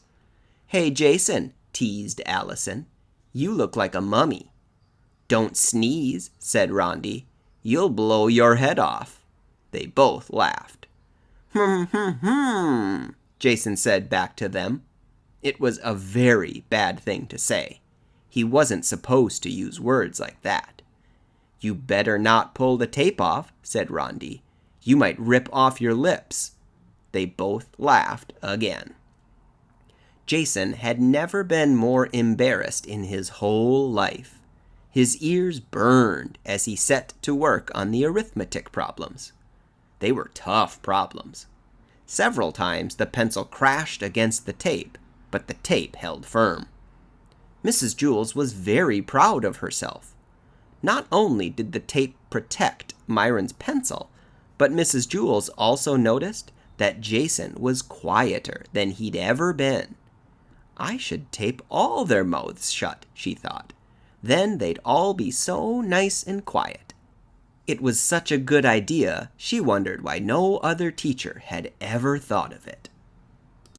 Chapter 13. A Giggle Box, a Leaky Faucet, and a Foghorn. Every day after lunch, Mrs. Jewls read a story to the class. Dana hated stories. The last book Mrs. Jewls had read was a story about a pig and spider. The pig was real cute, and the spider was very wise. Dana thought it was a horrible book. It made her laugh too much. Everyone else laughed too, but the problem was that Dana always kept laughing long after everyone else in the class had stopped. It was very embarrassing. And sometimes she broke out laughing at a part that wasn't even funny, because she remembered something funny that had happened earlier. John called her a giggle box. That only made her laugh harder. Once, she broke up laughing in the middle of an arithmetic test because she remembered something funny the pig had said. "There goes the giggle box," said John. She hated John. But that wasn't the worst part of the book. In the end, the spider died. Dana couldn't stop crying. And she thought it was so silly, too, because in real life, she didn't even like spiders. She squashed them all the time. John called her a leaky faucet. "Somebody better call a plumber to fix the leaky faucet," he said. She laughed through her tears. She hated John. Once in music, they had learned a song about a dragon. When the song begins, the dragon is very brave, but then he loses his only friend, so he isn't brave anymore. He just goes back to his cave, where he is sad and lonely for the rest of his life. The song always made Dana cry. Every recess, John and Joe would chase after her singing it. She'd run across the playground with her hands over her ears and tears streaming down her face. The bell rang. Lunch was over. Dana nervously walked up the stairs to Mrs. Jewls' room. Mrs. Jewls would start a new book today. She hoped it wouldn't be funny or sad. She hoped Mrs. Jewls would read a boring story with no jokes. When she got to class, John and Joe were standing by her desk waiting for her. "Happy birthday, Dana," said John. He was holding a present. It was wrapped in green paper and had a pink bow. "But it's not my birthday," said Dana. "Well, that's okay," said John. "You can have it anyway, since I'm always teasing you." He and Joe snickered. Dana eagerly tore off the wrapping paper. Maybe John wasn't so bad after all, she thought. It was a box of tissues. John and Joe laughed hysterically. "That's not funny," said Dana. She raised her fist and started to chase after them. Mrs. Jewls rang her cowbell, and all the children settled quietly in their seats. "We are ready to begin a new story," said Mrs. Jewls. She held up the book. It's called Stinky. Dana laughed at the title, then quickly covered her mouth. "It's about a cute and playful skunk," said Mrs. Jewls. "Oh no," gasped Dana. She knew animal stories always made her cry. The animal's mother would get shot by hunters, or else humans would build a shopping center and destroy the animal's home. She hated humans, but she knew that was silly because she was a human, and so were all her friends. The only human she really hated was John, and she didn't think he was even human. Mrs. Jewls read, "It was such a beautiful day. Stinky and his mother went for a walk across the forest." "Hi, Stinky," said Charlie the chipmunk. "Hi, Charlie," said Stinky. "Come along, Stinky," called his mother. Stinky hurried after her. They came to a road. Suddenly, Stinky heard a noise he had never heard before. It was very loud, like thunder. A car, driven by humans, was speeding toward him. "Look out!" shouted his mother. Stinky stopped in the middle of the road and stared at the onrushing car. He had never seen a car before. His mother pushed him out of the way just in time. He was safe, but unfortunately, the car ran over his mother. "Mama, Mama!" he sobbed over and over again. But his mother didn't answer. She was dead. Dana cried. "Uh-oh, there goes the leaky faucet," said John. He and Joe laughed. Dana sniffled and wiped her eyes, but the tears wouldn't stop. She just kept thinking about poor Stinky. What would he do without his mother, she wondered. Maybe he could go live with Charlie the chipmunk, she hoped. She pulled a tissue out of the box John had given her and loudly blew her nose. "There goes the foghorn," said John. Dana laughed into her tissue. She blew her nose again, even louder. "It must be a very foggy day," said John. The next day, after lunch, Dana hurried up the 30 flights of stairs before the bell rang, so she could talk to Mrs. Jewls before class started. "Yes, Dana," said Mrs. Jewls. "Can I leave the room when you read today?" asked Dana. "Why?" asked Mrs. Jewls. "Because I hate stories," said Dana. "They make me laugh and cry too much." "You don't hate stories, Dana," Mrs. Jewls told her. "You love stories. I wish everybody laughed and cried as much as you." "Really?" asked Dana. She couldn't believe it. All this time she thought she hated stories when really she loved them. She was glad she really loved stories. Suddenly, she made a face. "Oh, yuck," she said.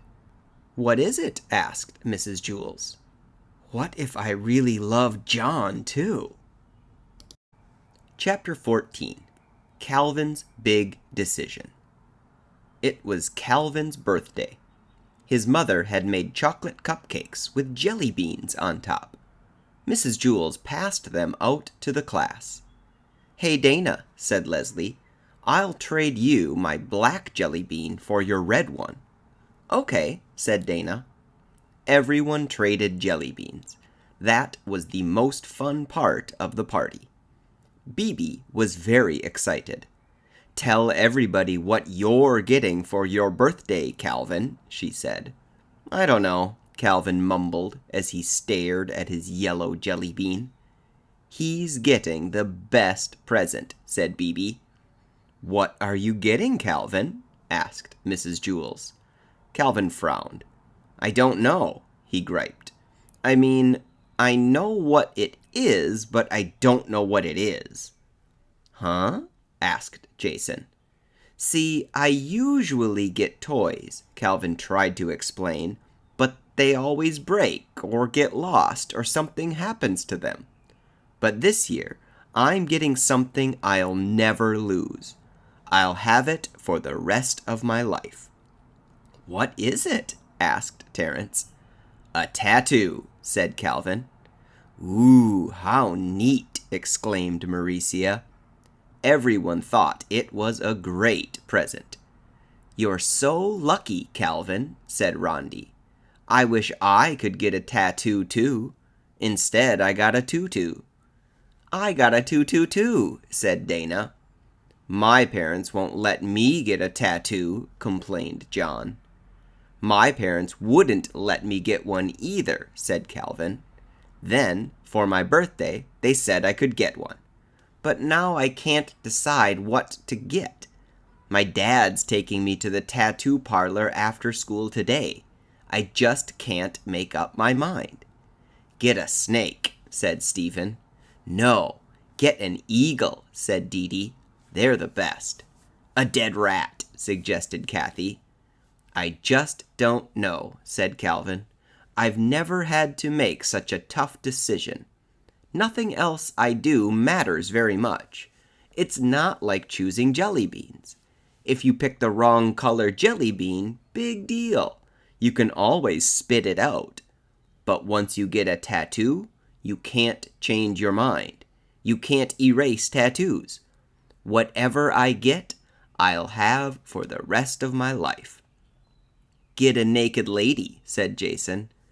Calvin shook his head. "I just don't know. I just don't know." "Where are you going to put your tattoo?" asked Allison. Calvin threw up his hands. "I don't know." "You should put it on your arm," said Myron. "That's the best place for tattoos." "You're crazy, Myron," said Todd. "Put it on your chest, Calvin." "I know where you should put it," said Dana, "but I can't say." She giggled like a maniac. Then she whispered it in Jenny's ear. Jenny giggled too. All day, everyone had lots of suggestions for Calvin.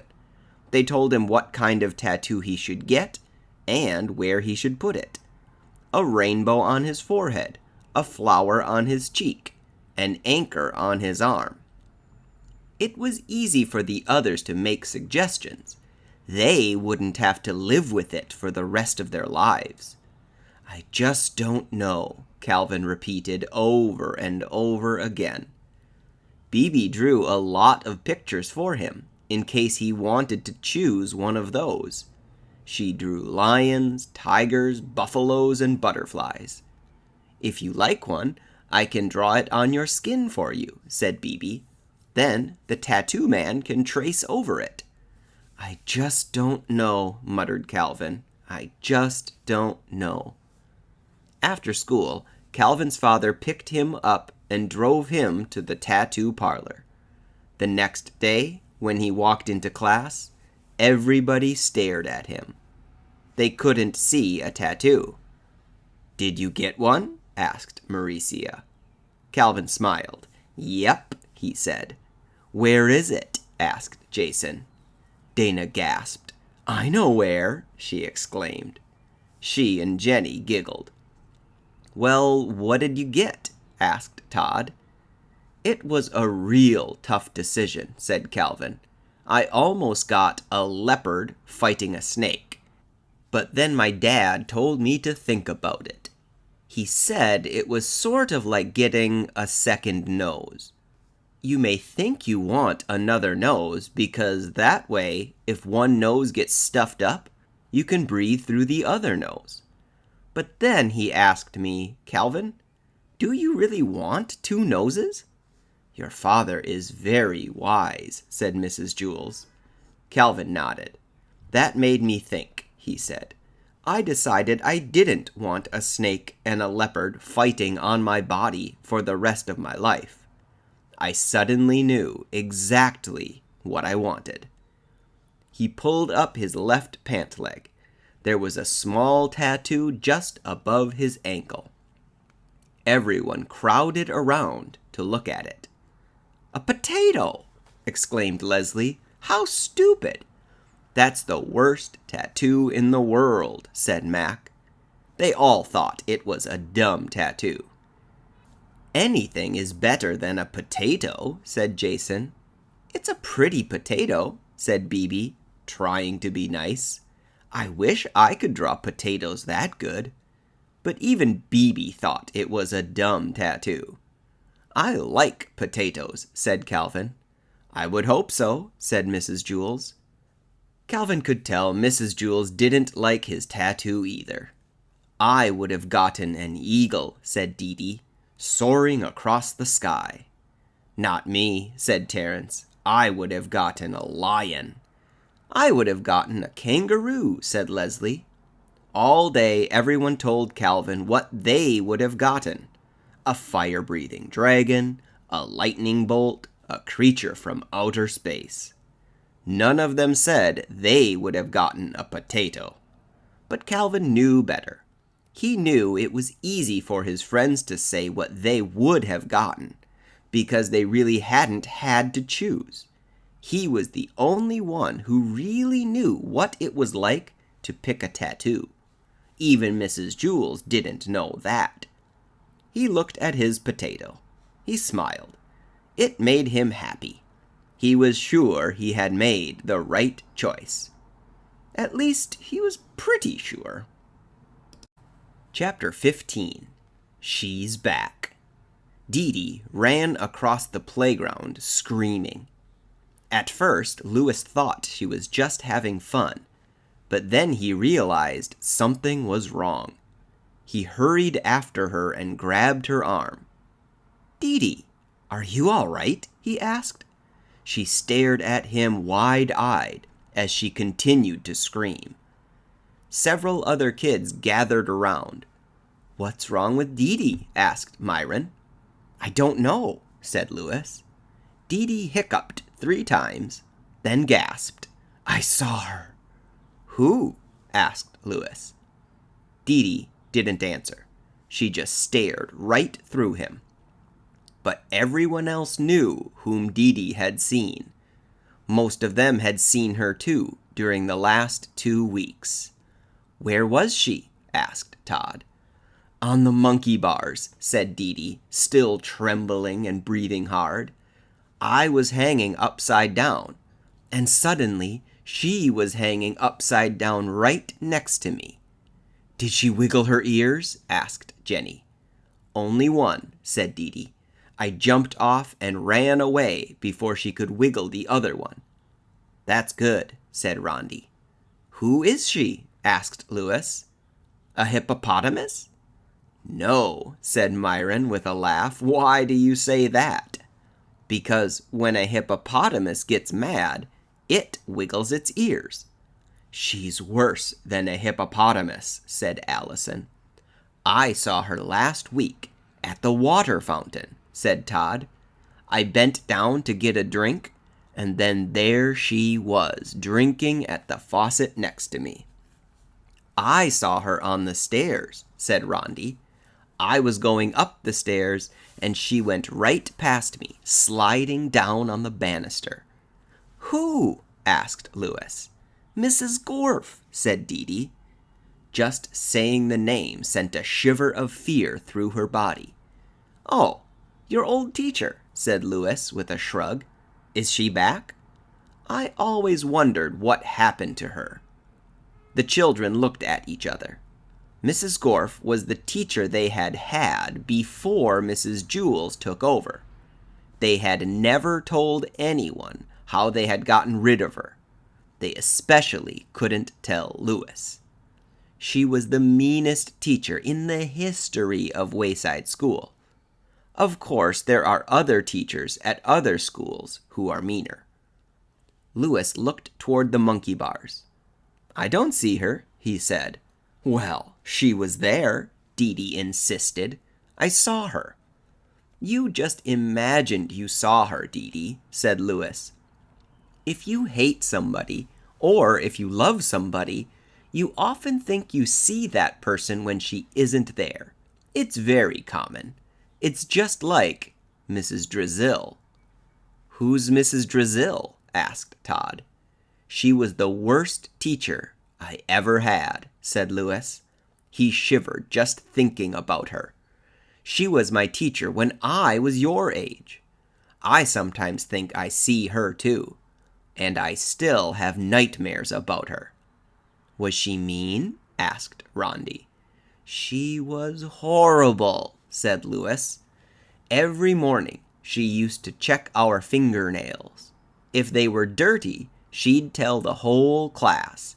Lewis has dirty fingernails this morning, she'd say in a really nasty voice. And if you talked in class, she would pick up the waste paper basket and put it over your head. You had to leave it on your head until the bell rang. Did she ever put it over your head? Asked Todd. Lots of times, said Lewis. Everybody laughed. It wasn't funny, said Lewis. My mother always knew when I got in trouble because I'd have bits of trash stuck in my hair. Did it get stuck in your mustache too? Asked Rondi. Lewis didn't have a mustache when he was our age, said Allison. Did you, Lewis? She asked. Suddenly, Lewis screamed. Everyone stared at him. She's back, he shouted as he shook with fear. Then he slapped himself in the face. Excuse me, he said. Sorry.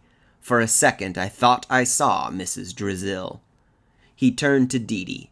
Come on, let's go to the monkey bars. No, declared Dee Dee. I'm not going back. I'm never getting on the monkey bars again. Lewis took hold of her hand. Mrs. Gorf isn't there, he said. You just imagined her. They headed to the monkey bars. No one else dared to follow. If she starts to wiggle her ears, run away as fast as you can, warned Dee Dee. She held tightly onto Lewis's hand. When they reached the monkey bars, no one was there. Where were you when you saw her? Lewis asked. I was hanging upside down over there, said Dee Dee, pointing. Okay, go hang upside down, said Lewis. No, exclaimed Dee Dee. Don't worry, I'll be right here in case anything happens." It had rained during the night, so the sand under the monkey bars was wet and somewhat hard. Dee walked across the sand and pulled herself up on the bar. She hooked her legs over, then hung from her knees. "Well, do you see her?" Lewis asked. "No, it's safe now," said Dee. "Thanks, Lewis. I guess you're right. I must have seen my shadow or something." Dee pulled herself right side up, then hopped down from the monkey bars. She and Lewis walked away hand in hand. She held Lewis's hand not because she was scared, but because she liked him. "Mrs. Drizzle sounds almost as bad as Mrs. Gorf," said Dee. "She was," said Lewis. "She once made me put gum on my nose because I was chewing it in class." "How can you chew your nose?" asked Dee. Behind them, Dee's footprints could be seen in the wet sand under the monkey bars. There was also another set of footprints, made by a person who had much bigger feet. Chapter 16. Love and a Dead Rat. Damien was in love with one of the girls in his class. Can you guess which one? He thought about her all the time. Myron threw a red ball to Damien. It bounced off his face. "Huh?" said Damien. "Why didn't you catch the ball?" asked Myron. "What ball?" asked Damien. "The one that hit you in the face," said Myron. "Did a ball hit me in the face?" asked Damien. "Yes," said Myron. "Oh, good," said Damien. "I was wondering why my nose hurt." He had been thinking about the girl he loved. He was in love with Mrs. Jewls. That was why he was always doing things for her, like passing out papers. He thought she was very pretty and nice. He thought she was smart, too. In fact, he thought she was one of the smartest people in the class. After recess, he hurried back up the stairs. "Hello, Damien," said Mrs. Jewls. "Hello, Mrs. Jewls," he said. "You're always the first one here, aren't you?" asked Mrs. Jewls. Damien blushed and shrugged his shoulders. "Do you need any papers passed out or anything?" he asked. "It's so nice of you to ask," said Mrs. Jewls. "I think you're nice, too," said Damien. Mrs. Jewls gave him a stack of workbooks to hand out. Then she gave him a Tootsie Roll Pop from the coffee can on her desk for being so helpful. "But don't eat it until after lunch," she said. "I won't," he assured her.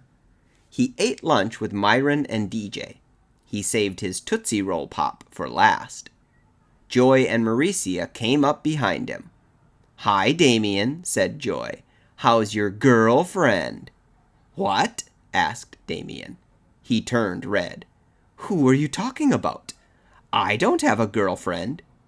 "You're in love with Mrs. Jewls," accused Mauricia. "You better watch out," said Joy. "Mr. Jewls might come after you." The two girls laughed.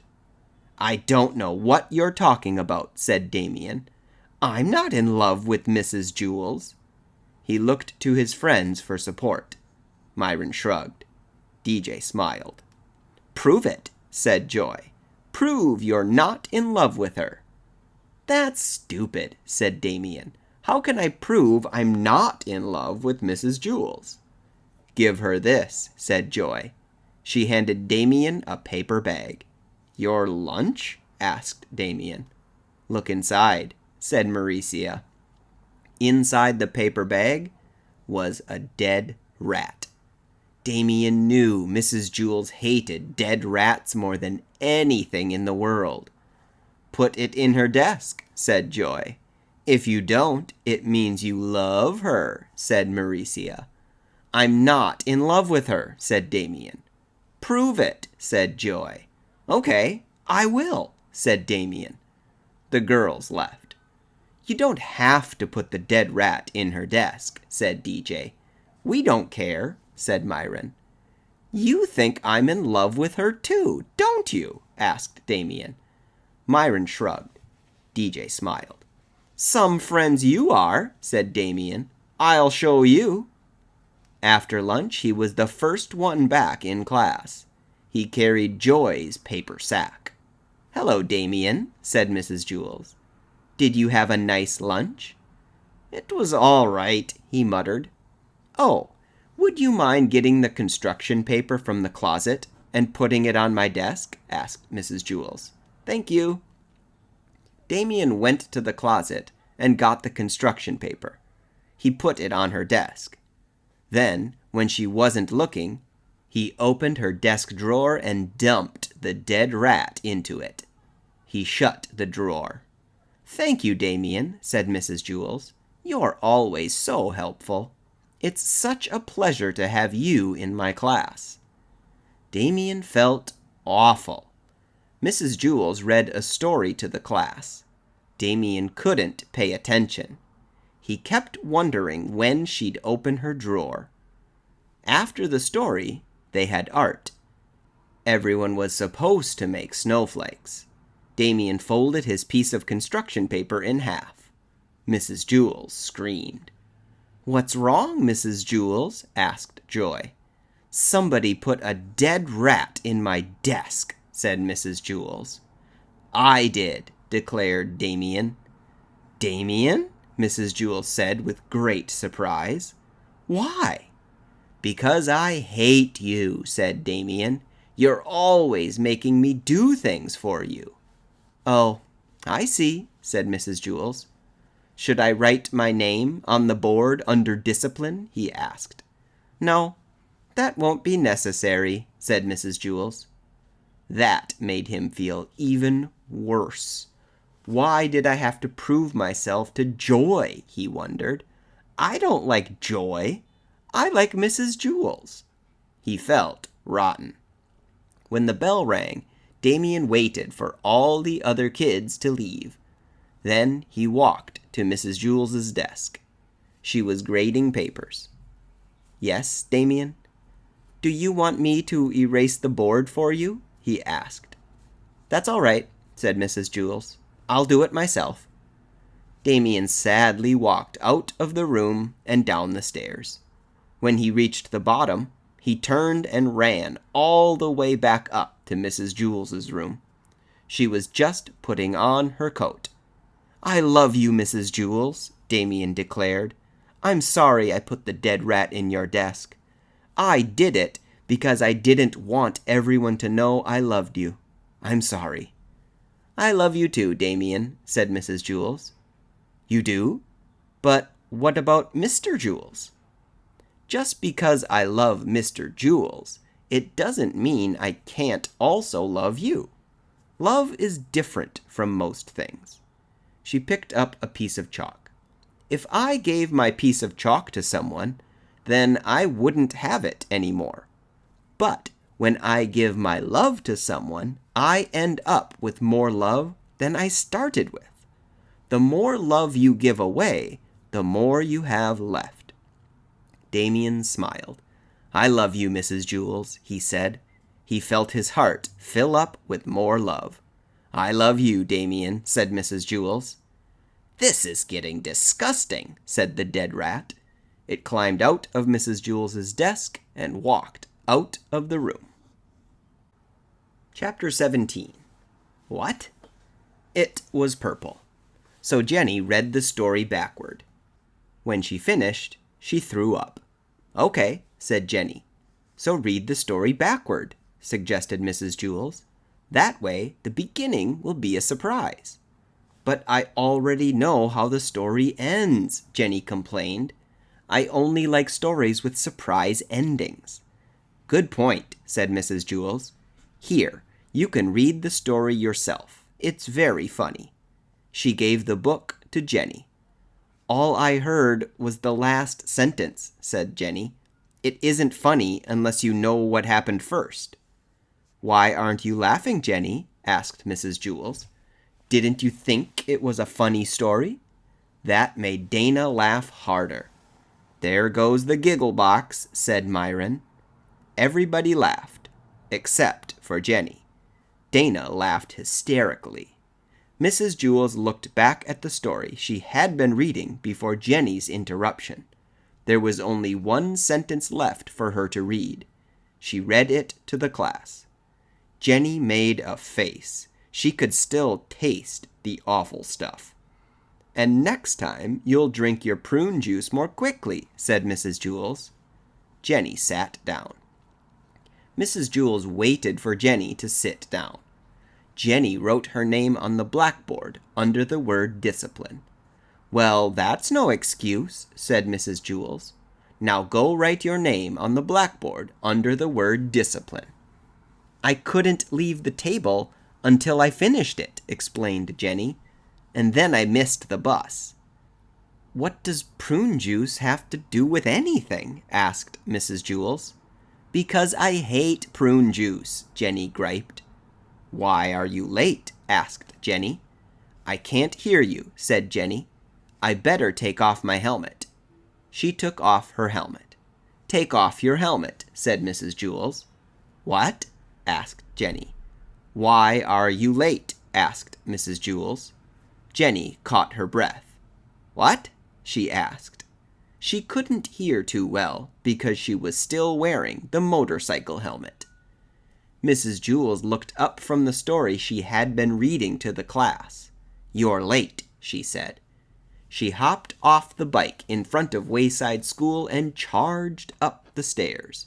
Her stomach was still going up and down as she opened the door to Mrs. Jewls's room. She put on her helmet. Then her father drove her to school on the back of his motorcycle. It was a very bumpy ride. "Put on your helmet," said her father. "I'll drive you to school on the back of my motorcycle." "I missed the bus," Jenny grumbled. "What are you doing home?" asked her mother. She finally got it all down, then hurried as fast as she could to the bus stop. When she got there, the bus was just pulling away. She sighed, then turned around and ran all the way back home. Her mother wouldn't let her leave the breakfast table until she finished her prune juice. It took her forever. She hated prune juice more than anything in the world. One day, Jenny was late for school. Chapter 18. The Substitute. Benjamin couldn't take it any longer. Today was the day he would finally tell Mrs. Jewls his real name. "So what if nobody likes me?" he thought. "So what if I stop getting high marks?" "Hi, Mark," said Jason. "Hi, Mark," said Stephen. "Hi, hi," he glumly replied, then started up the stairs. "Hi, Mark," said Bebe, as he took his seat next to her. "Guess what? We have a substitute." "Yahoo!" shouted Maricia. Everyone in Mrs. Jewls's class loved it when they had substitute teachers. They loved playing mean and horrible tricks on them. Benjamin frowned. He finally had the courage to tell Mrs. Jewls his real name. "Rats," he said. "That's a good idea," said Terence. "We'll put dead rats in her desk." "Let's trick her into going outside," said Joy, "then lock her out of the room." "But what if she tells Mr. Kidswatter?" asked Eric Fry. "So what?" said Joy. "She'll have to go all the way down to the office, and then all the way back up. By then we'll unlock the door. Mr. Kidswatter will think she's bonkers." Benjamin looked at the substitute teacher sitting at Mrs. Jewls's desk. She looked like a nice lady. She wore tiny spectacles and had long gray hair tied in a ponytail. He felt sorry for her, and he felt sorry for himself. "I was going to tell Mrs. Jewls my name," he thought. "I really was."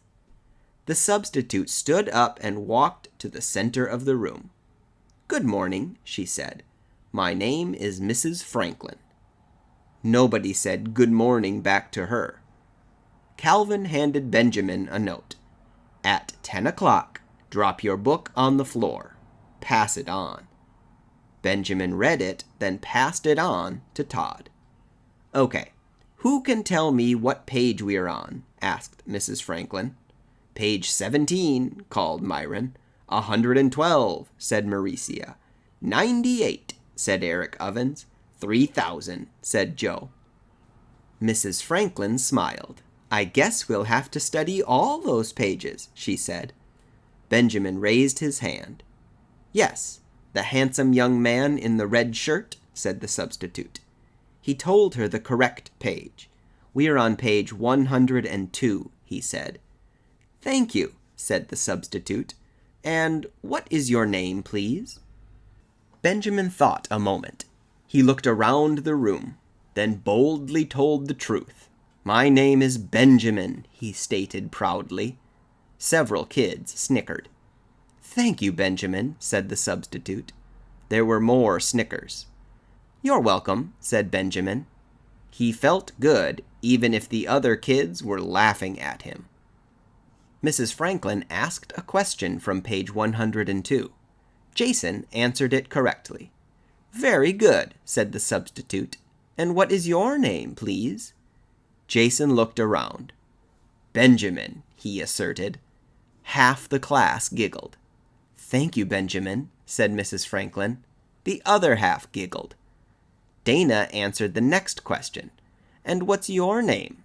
Mrs. Franklin asked Dana.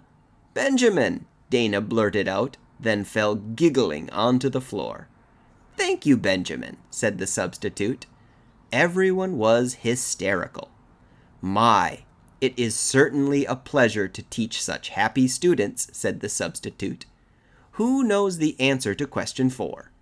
They all raised their hands. They all wanted to tell the substitute their names were Benjamin. They were having so much fun they forgot to drop their books at 10 o'clock. At recess, everyone congratulated Benjamin on his great trick. "You're a genius, Mark," said Todd. "Benjamin is such a funny name," said Jason. "How do you ever think of it?" "But my name really is Benjamin," said Benjamin. "So is mine," said Stephen. "Mine too," said Leslie. They all laughed. "Do you think she really believes we're all named Benjamin?" asked Eric Ovens. "Probably," said Joy. "She's so stupid." "If she thought we were lying, she would have gotten mad," said Eric Bacon. The bell rang and they all hurried back to class. After recess was social studies. "Who would like to read?" asked Mrs. Franklin. Every hand went up. "Okay, Benjamin," said Mrs. Franklin, as she pointed at Dana. Everyone laughed. Dana giggled a few seconds, then got control of herself and read from the book. "Thank you, Benjamin," said the substitute when Dana finished reading. "Okay, Benjamin, you may read next," she said, pointing at Terrence. Everyone laughed. It was the first time all year Terrence had volunteered to read. All day, everyone paid very close attention. They all wanted the teacher to call on them, because as funny as it was when Mrs. Franklin called somebody else Benjamin, it was even funnier when she called you Benjamin. So everyone worked hard and listened closely. As a result, they learned more from the substitute in a day than they usually learned from Mrs. Jewls in a month. When the final bell rang, everyone crowded around her desk. "Are you coming back tomorrow, Mrs. Franklin?" asked Eric Bacon. "Please, Mrs. Franklin, say you will," pleaded Kathy. "You're the best substitute teacher we've ever had," said Jason. The substitute smiled. "School is over," she said. "You don't have to call me Mrs. Franklin anymore. That sounds so formal. Since we're friends now, you may call me by my first name." "What is your first name?" asked Mauricia. The substitute gathered up her things and put them in a straw bag. "Benjamin," she said, then walked out of the room. Everyone stared silently after her. "Do you think that's really her name?" asked Joy. Chapter 19. First. A bad case of the Sillies. Allison started up the stairs 5 minutes before the bell rang for school to start. The stairs were completely empty. Allison liked it that way. When the bell rang, the stairs would be crammed with 1,000 screaming kids scurrying to their rooms. But now it was nice and peaceful. She walked up past the 18th story and toward the 20th. There was no 19th story in Wayside School. Miss Zarves taught the class on the 19th story. There was no Miss Zarves. Allison didn't understand it. If there was no 19th story, then wasn't her class really on the 29th? Suddenly, she heard footsteps charging up behind her. She turned around to see Ron and Dee racing. She leaned against the wall to get out of their way, but Dee stamped on her foot. Then Ron's elbow jammed her in the stomach. "Humph!" she grunted as she fell and rolled down 3 steps. Dee and Ron didn't even stop to say they were sorry. Allison slowly stood up. Fortunately, she wasn't hurt, but her windbreaker was torn. She thought Ron and Dee were silly. They race up the stairs, and then, when they get to Mrs. Jewls' room, they're too pooped to learn anything. Allison thought all the kids in Mrs. Jewls' class were silly, even Rondi, and Rondi was her best friend. Then there was Jason, who was always pestering her. That was because Jason hated her, or else he loved her. Allison wasn't sure which. When she got to class, Dee and Ron were sitting with their heads flat on their desks and their tongues hanging out. "You could have said you were sorry," Allison said as she walked past them. She sat up straight in her chair, folded her hands on her desk, and waited as everyone else wandered in. Jason entered the room carrying a glass bowl with a goldfish swimming inside it. "Look what I brought," he said. "What's the name of your goldfish?" asked Mrs. Jewls. "Shark," said Jason. Everyone laughed. Allison rolled her eyes. "It makes him feel important," Jason explained. "Where should I put him?" "How about on top of the coat closet?" suggested Mrs. Jewls. Jason had to stand on a chair on his tiptoes. He held the bowl at the very bottom as he tried to nudge it over the edge of the closet. Suddenly, the chair toppled over. "Ah, gulp!" yelled Jason as he fell on the floor. He was holding the bowl upside down above his wet face. Mrs. Jewls hurried to the back of the room. "Quick, somebody fill the bowl with water," she said. "Where's Shark?" Jason made a face. "I swallowed him." The class went crazy. What a show-off, thought Allison. Mrs. Jewls rang her cowbell and told everyone to settle down. "You have a bad case of the Sillies this morning," she said. She took roll. "Who's absent?" she asked. "Allison," said Rondi. "Very funny, Rondi," said Allison.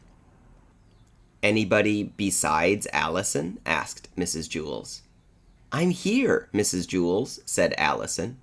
She sat behind Eric Fry, so she thought Mrs. Jewls couldn't see her. Eric Fry was the biggest kid in the class. "Just Allison," said Mrs. Jewls. She marked it on her green roll card. "Damien, will you please take the roll card to the office?" Allison stood up. "I'm not absent," she said. Damien took the roll card and walked out the door. "Mrs. Jewls, did you just mark me absent?" asked Allison.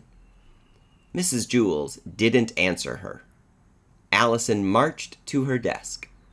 "Mrs. Jewls, did you mark me absent?" she asked again. Mrs. Jewls looked up.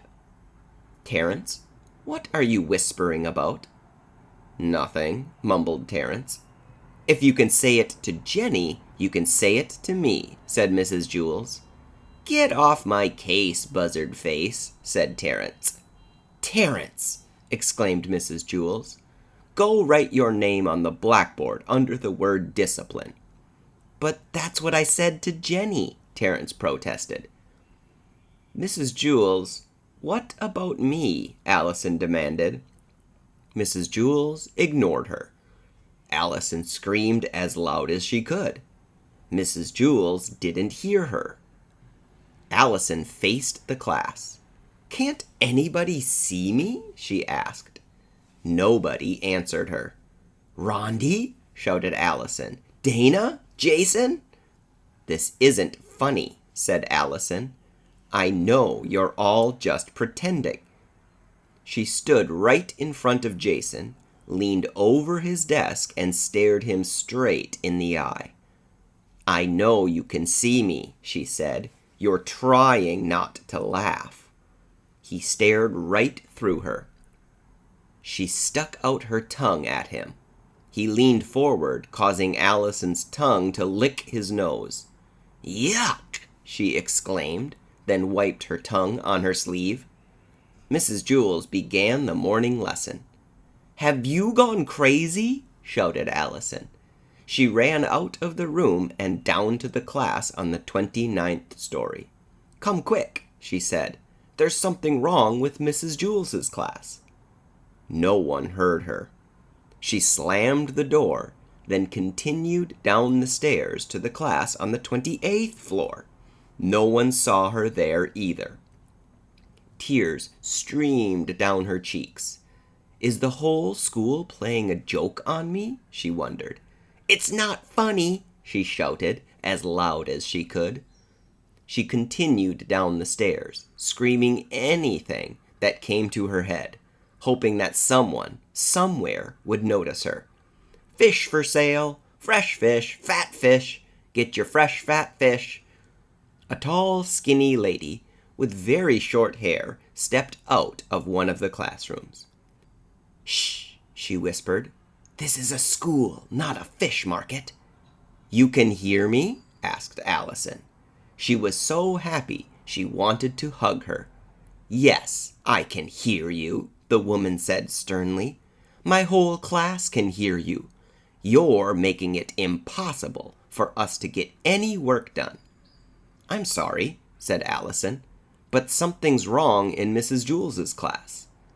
"You'd better come in here," said the teacher. Allison followed the teacher into her classroom. "What's your name?" the teacher asked her. "Allison." "Boys and girls, this is Allison," the teacher announced to her students. "She'll be joining our class." "What?" said Allison. "But my name is Miss Zarves," said the teacher. "Welcome to the 19th story." Chapter 19, Second, A Wonderful Teacher. Allison was still on the 19th story. The desks were arranged in clusters of 4. Allison sat at a cluster with a girl named Virginia, a boy named Nick, and a boy named Ray. But Virginia looked old enough to be her mother, and Nick looked like he should be in high school. Ray was a couple of years younger than Allison. "Miss Zarves is a wonderful teacher," said Virginia in a sing-song voice. "She's the nicest teacher I ever had." "She's the only teacher you ever had," said Nick. "So, she's still nice," said Virginia. "I've always gotten all A's." "Aren't you a little old to be going to school?" Allison asked her. "You're never too old to learn," said Virginia.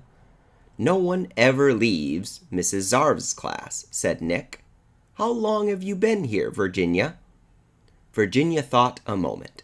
32 wonderful years." "I've been here 9 years," said Nick. "But she always gives us good grades," said Virginia. "That's true," Nick agreed. "I've gotten all A's since I've been here too." "Me too," said Ray. and sometimes I answer all the problems wrong on purpose." "Where were you before you came here?" Allison asked him. "I went to, I was..." Ray shook his head. "That's funny. I don't remember." "I don't remember where I came from either," said Virginia. "Well, I do," said Allison. "I was in..." But suddenly she couldn't remember either.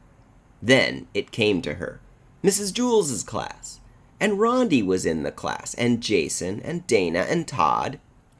She named every member of the class, including all three Erics. She didn't want to forget where she came from. "If I forget where I came from, I might never get back," she thought. "Did you say there was a girl named Bebe Gunn?" asked Ray. "Yes," said Allison.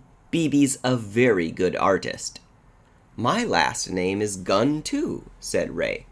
"I wonder if we're related." "Ray, no talking, please," said Miss Zarves. "Now, everyone please take out a pencil and some paper. I want you to write all the numbers from 0 to 1,000,000 in alphabetical order." "From 0 to 1,000,000? asked Allison. She couldn't believe it. "Don't worry," said Virginia. "If you run out of paper, Miss Zarves has more in the closet." Allison stared at her in horror. "But it will take over 100 years," she said. "So?" said Virginia. "What's your hurry?" Allison started to work. It was bad enough having to write down all the numbers from 0 to 1,000,000, but she couldn't imagine how she'd ever put them in alphabetical order. 1 came before 2, 3 came before 1, but before 2, 4 came before 1, 5 came before 4, 6 came after 1, but before 3. "Don't worry," said Virginia. "Even if you miss a few, Miss Zarves will give you an A when you finish." 7 came after 1, but before 6. 8 came first. Allison couldn't think of any number that would come before 8, so she wrote it down. She also knew 0 would come last, if she ever got that far. By then she'd be older than Virginia. "I'll talk to Lewis at recess," she thought. "He'll save me." "When's recess?" she asked. "There is no recess," said Ray. "We're not allowed out of the classroom." "What about if you have to go to the bathroom?" "What's a bathroom?" asked Virginia. "We don't eat either," said Nick. "We just work all the time." "But we never have homework," Virginia said cheerfully. "That's because we never go home," said Nick. "We get a 2-minute break every 11 hours. "But don't worry," said Virginia. "Miss Zarves always gives us good grades." Miss Zarves walked around the room checking everybody's work. "Excellent, Ray," she said. "Very good, Virginia." "You're doing wonderfully, Allison. You get an A for the day." Big deal, thought Allison.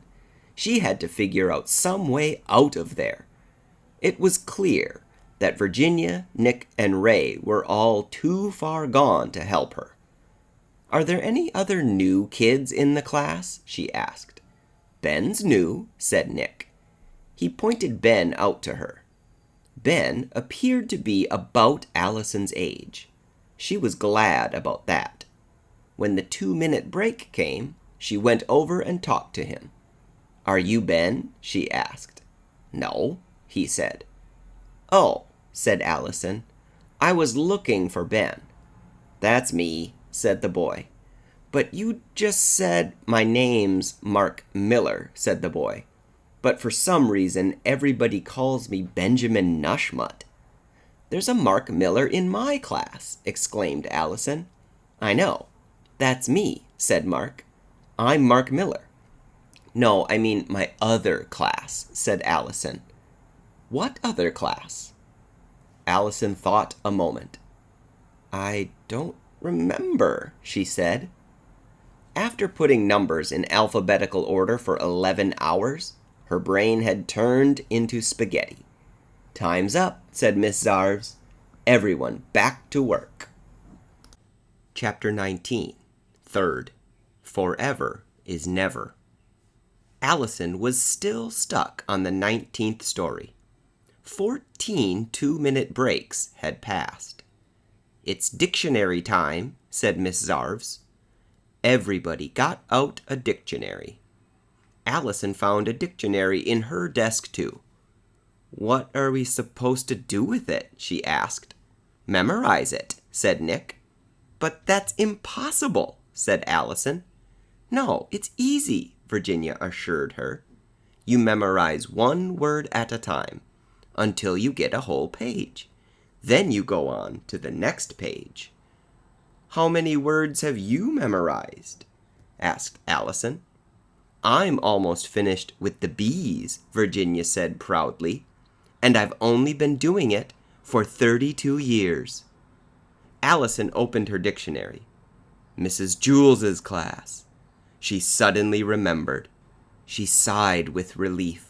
For the last 6 days, she'd been trying to remember where she came from.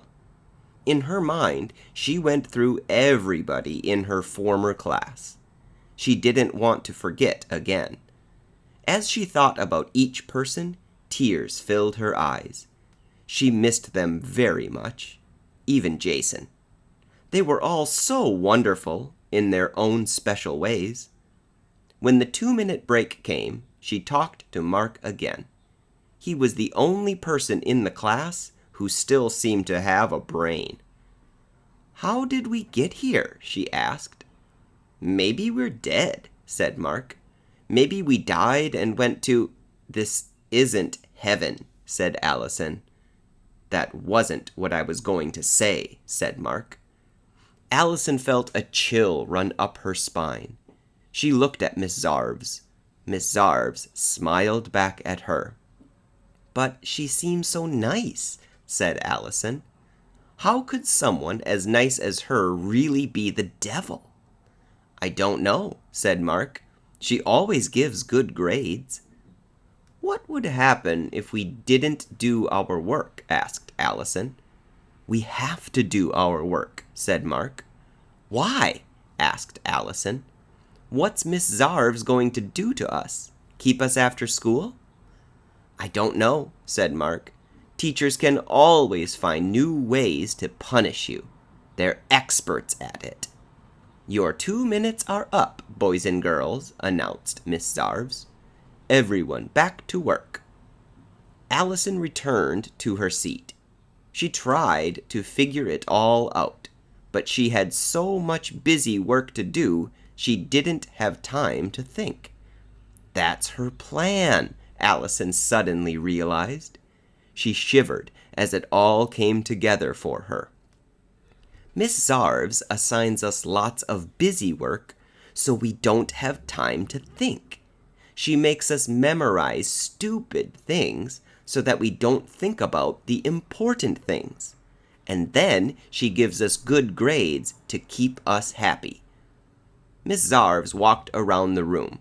"Very good, Virginia," she said. "You are doing so well." "Excellent, Ray." "Good job, Nick." She stopped when she got to Allison. "Allison, why aren't you working?" Allison looked at her. She knew Mark was right. Teachers are experts at finding ways to punish you.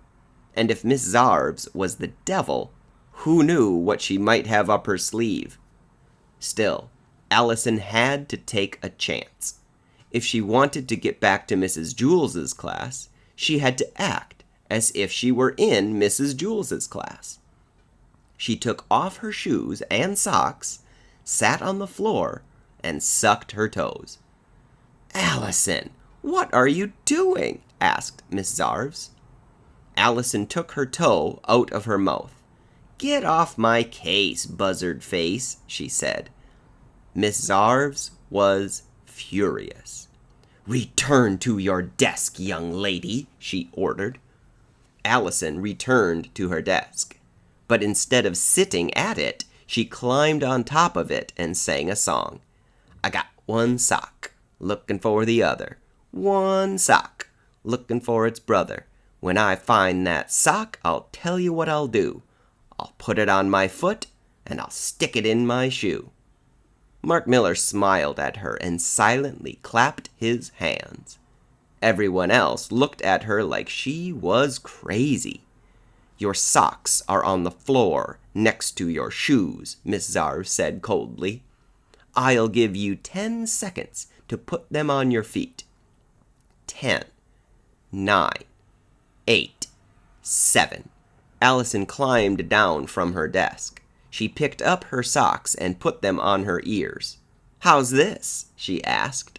6, 5, 4. Albert Einstein didn't wear socks, said Allison. Why should I? 3, 2. Allison closed her eyes. 1. She felt something slam down on her foot. Something else jammed into her stomach. Humph! She grunted as she fell and rolled down 3 steps. Are you all right? Asked Dee Dee. Huh? Said Allison. She was on the stairs, somewhere between the 18th and 20th stories. Sorry, said Ron. I didn't see you. Dee Dee and I were racing up the stairs, and then you suddenly appeared. You knocked off her shoes and socks, exclaimed Dee Dee. Oh, I ripped your windbreaker, too, said Ron. I'm sorry. That's okay, said Allison. She picked up her shoes and socks. Race you up the stairs. All 3 ran up to Mrs. Jewls's room. When they got there, they were so pooped they sat with their heads flat on their desks and their tongues hanging out. Hi, Allison, said Rondi. Allison raised her head. Hi, Rondi, she said happily. What did I miss while I was absent? When were you absent? Asked Rondi. Hey, how come you're not wearing your shoes and socks? Allison hung her socks from her ears. What do you think? She asked. It's a new look. Rondi laughed. Allison, said Mrs. Jewls, you seem to have a bad case of the Sillies this morning. Allison giggled. Jason entered the room carrying a glass bowl with a goldfish swimming inside it. Look what I brought, he said. What's the name of your goldfish? Asked Mrs. Jewls. Shark, said Jason. Everyone laughed. It makes him feel important, Jason explained. Where should I put him? How about on top of the coat closet, suggested Mrs. Jewls. Jason had to stand on a chair on his tiptoes. He held the bowl at the very bottom as he tried to nudge it over the edge of the closet. Allison turned around to watch. She didn't want to miss this. Chapter 20, 21, and 22. Eric, Eric, and Eric. Mr. Kidswatter's voice crackled over the loudspeaker. Mrs. Jewls, send Eric to my office at once. He sounded mad. Mrs. Jewls was confused. When did we get a loudspeaker? She asked. Louis put it in yesterday, said Jenny. Mrs. Jewls was still confused. There were 3 Erics in her class. She didn't know which one Mr. Kidswatter meant. Eric Fry was fat, but not short. Eric Bacon was short, but not fat. Eric Ovens was short and fat. Mrs. Jewls chose the biggest Eric. Eric Fry, Mr. Kidswatter wants to see you. Eric Fry trembled as he slowly stood up. The other 2 Erics smiled. The principal's office was on the 1st floor. It's not fair, Eric thought, as he headed down to his doom. Any time any Eric does something wrong, I'm the one who gets in trouble. He stood in front of the principal's door. His heart beat very fast. He took a couple of breaths, then knocked lightly. Enter, boomed Mr. Kidswatter. Eric turned the doorknob. He took 1 step inside, then stood with his back against the wall, as far away from Mr. Kidswatter as he could get. Mr. Kidswatter sat behind an enormous desk. He wore mirrored sunglasses, so Eric couldn't tell where he was looking. "Sit down, Eric," he said. Eric moved to the small metal chair in front of the desk. A bare light bulb hung above his head. Mr. Kidswatter cracked his knuckles. "We can do this the easy way, or we can do this the hard way," he said. "It's your choice." "I don't know what you're talking about," said Eric. "I didn't do anything." "So it's the hard way, is it?" asked Mr. Kidswatter. "Very well. You'll talk. One way or another, you'll tell me everything I want to know. But," Mr. Kidswatter pounded his fist on his desk, "when was the last time you sharpened your pencil?"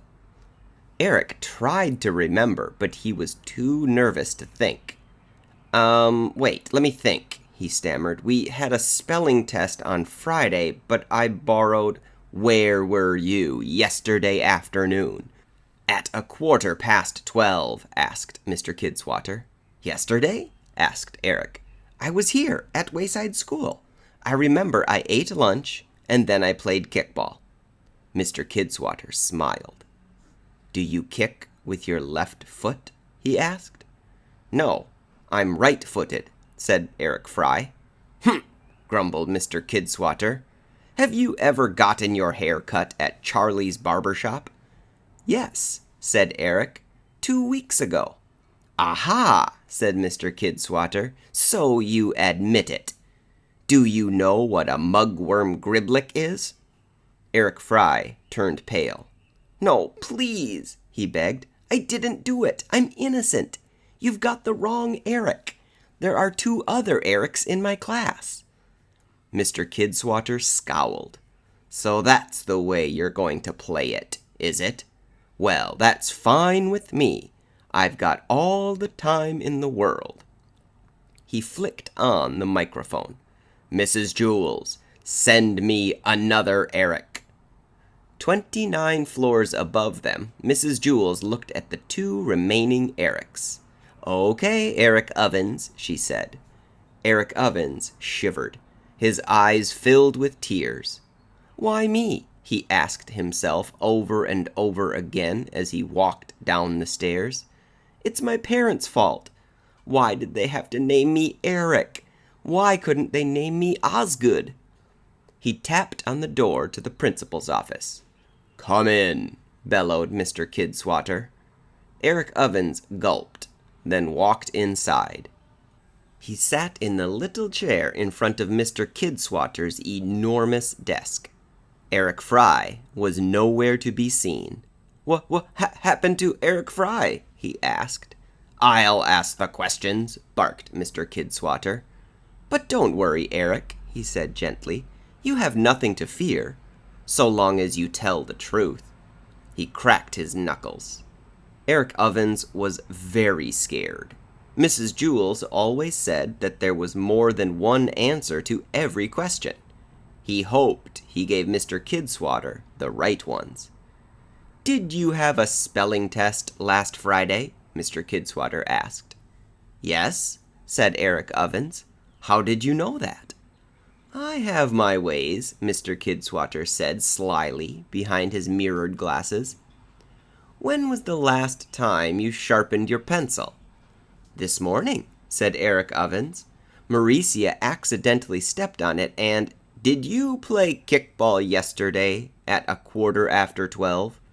"No, I played tetherball." "Right or left-handed?" "Right."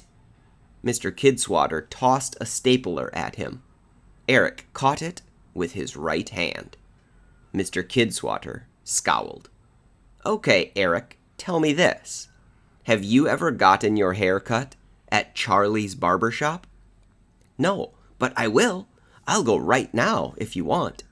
"You're not going anywhere," shouted Mr. Kidswatter. "Have you ever heard of a mugworm griblick?"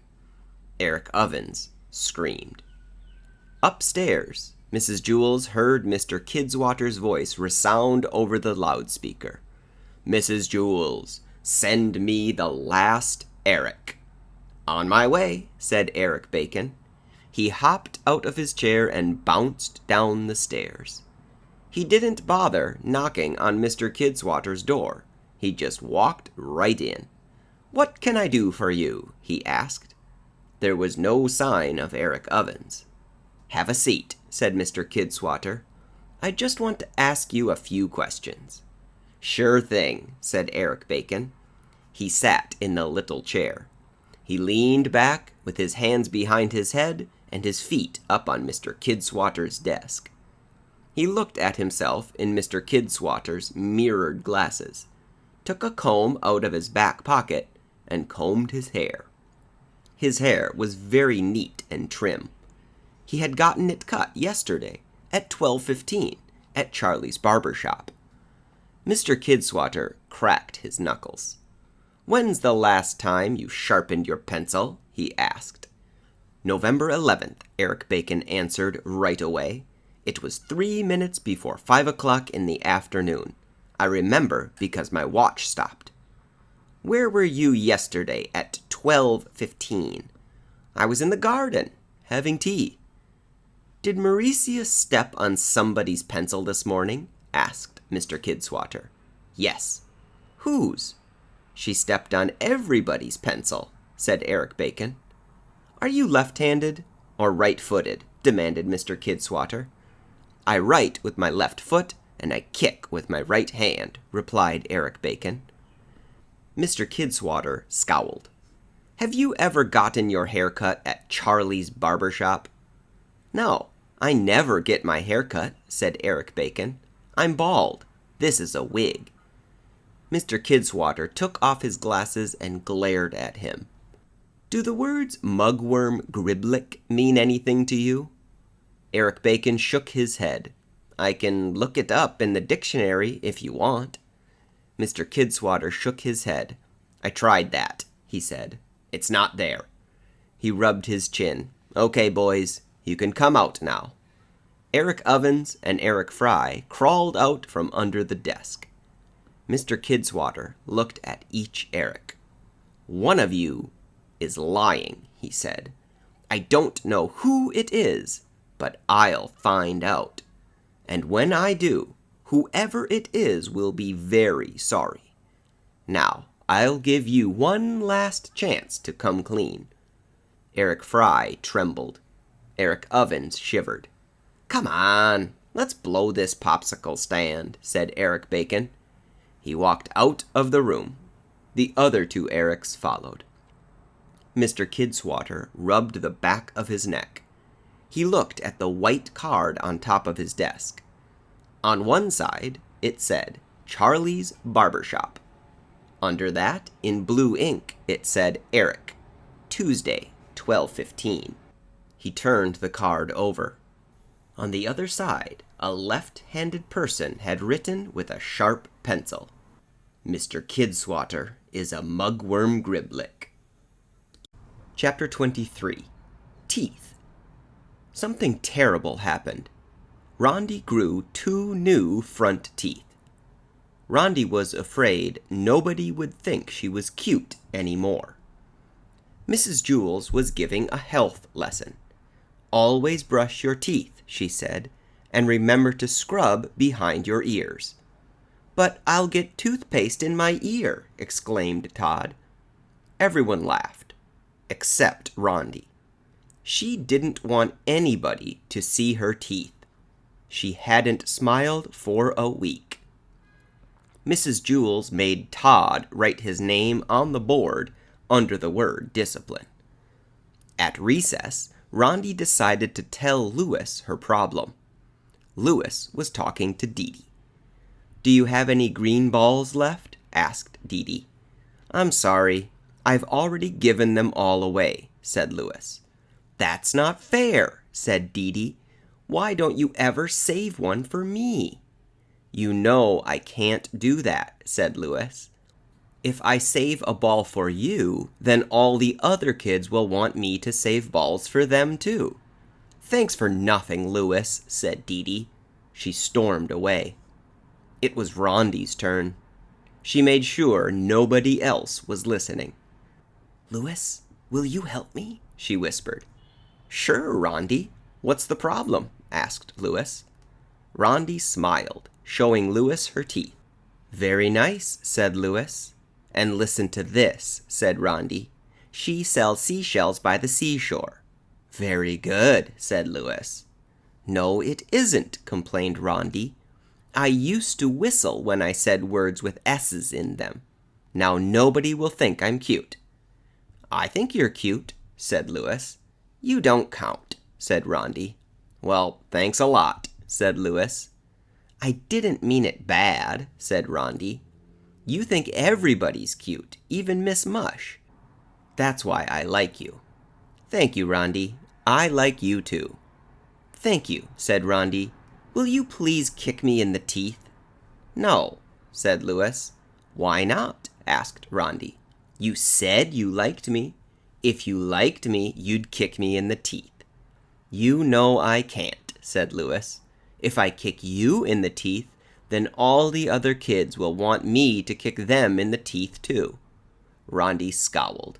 Thanks for nothing, Louis, she said. She crawled into the bushes where nobody would be able to see her mouth. Louis, Louis, shouted Stephen and Jason as they ran toward him. Terrence stole our ball, said Jason.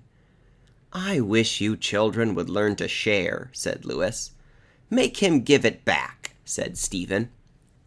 Louis started to say something, then stopped. He twirled his multicolored mustache. Hey, Rondy, he called. Will you help me? Rondy crawled out of the bushes. You wouldn't help me, she said. Why should I help you? Terrence stole their ball, said Louis. Make him give it back. Her? Asked Stephen and Jason. Me? Asked Rondy. Louis winked at her. Rondy's eyes lit up. Okay, Louis, she said, that's a good idea. That's a wonderful idea. She hurried across the playground. Stephen and Jason ran after her. Terrence kicked a red ball up into the air, then ran under it and caught it. Hey, Terrence, said Rondy, that's not your ball. You stole it. Drop dead, ketchup head, said Terrence. Rondy walked up to him, stared him straight in the eye, and said, In your hat, muskrat. That surprised Terrence. He took a step back. Then he collected himself and said, Dig a hole, Millie Mole. Rondy took another step toward him. Kiss a goose, Dr. Seuss, she replied.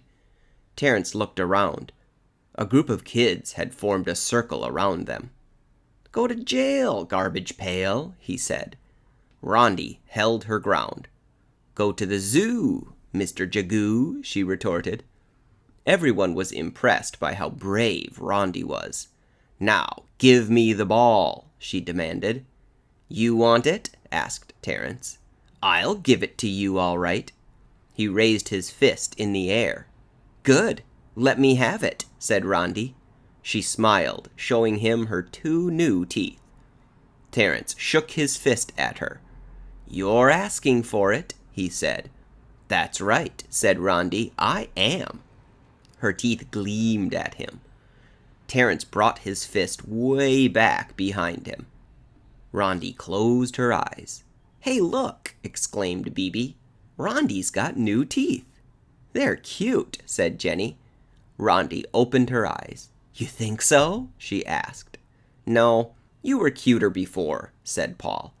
I think she's cuter now, said Todd. They took a vote.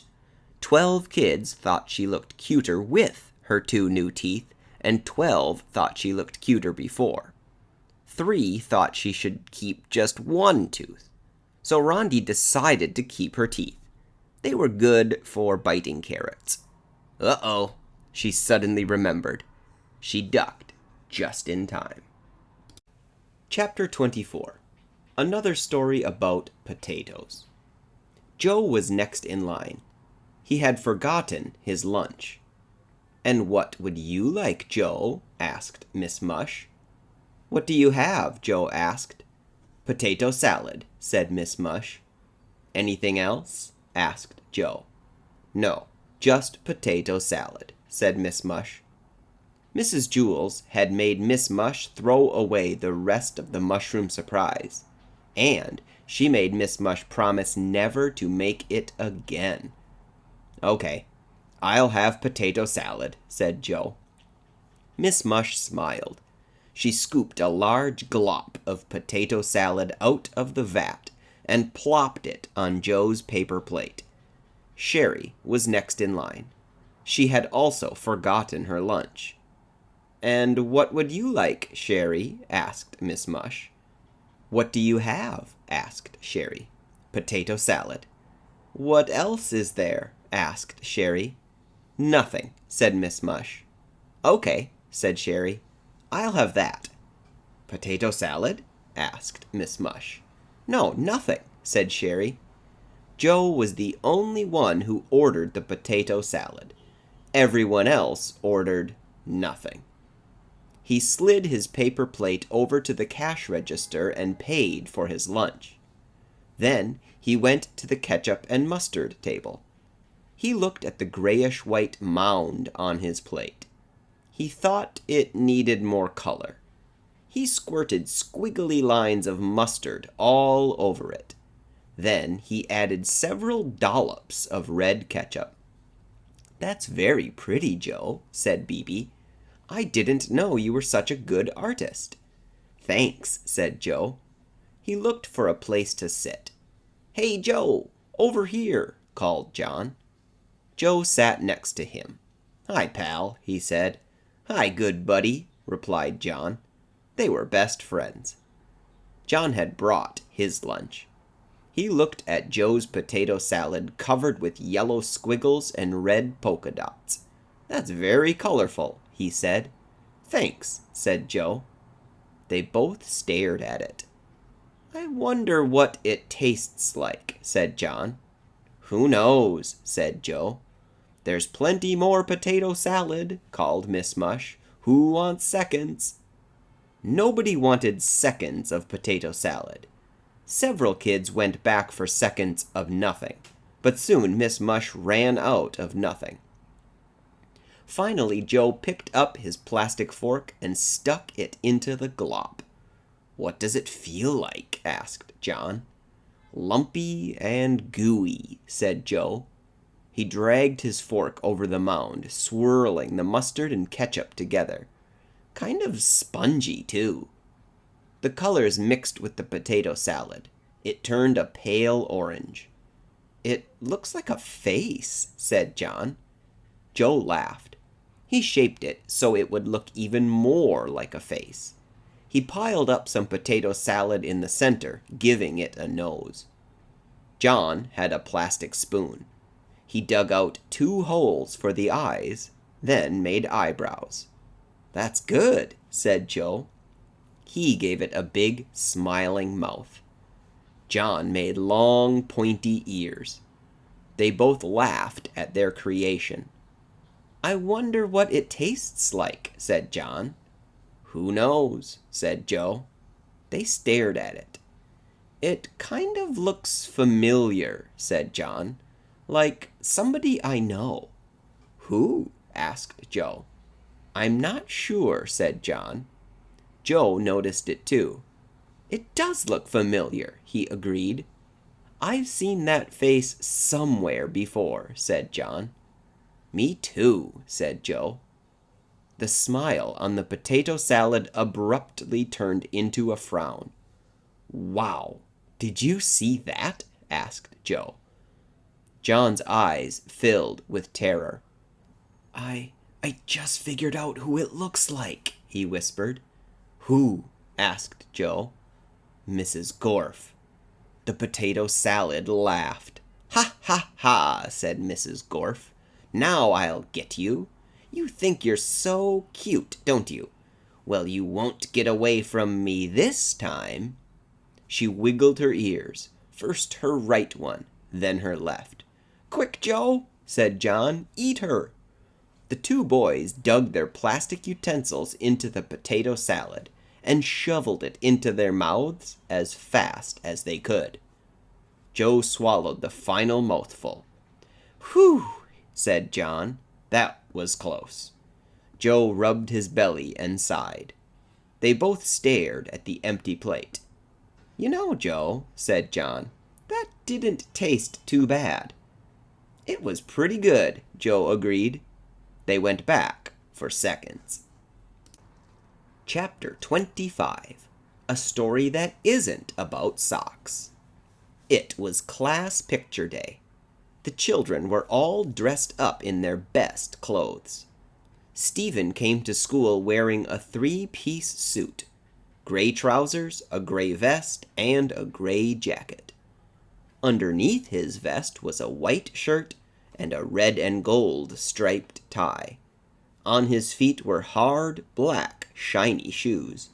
He was very handsome. The other kids laughed when they saw him. "You've worn lots of silly costumes," said Bebe, "but this is the silliest one yet." Bebe was wearing yellow shorts, a red shirt with white polka dots, and a floppy green hat. Mrs. Jewls rang her cowbell. "Settle down," she said. The children settled in their seats. Stephen remained standing.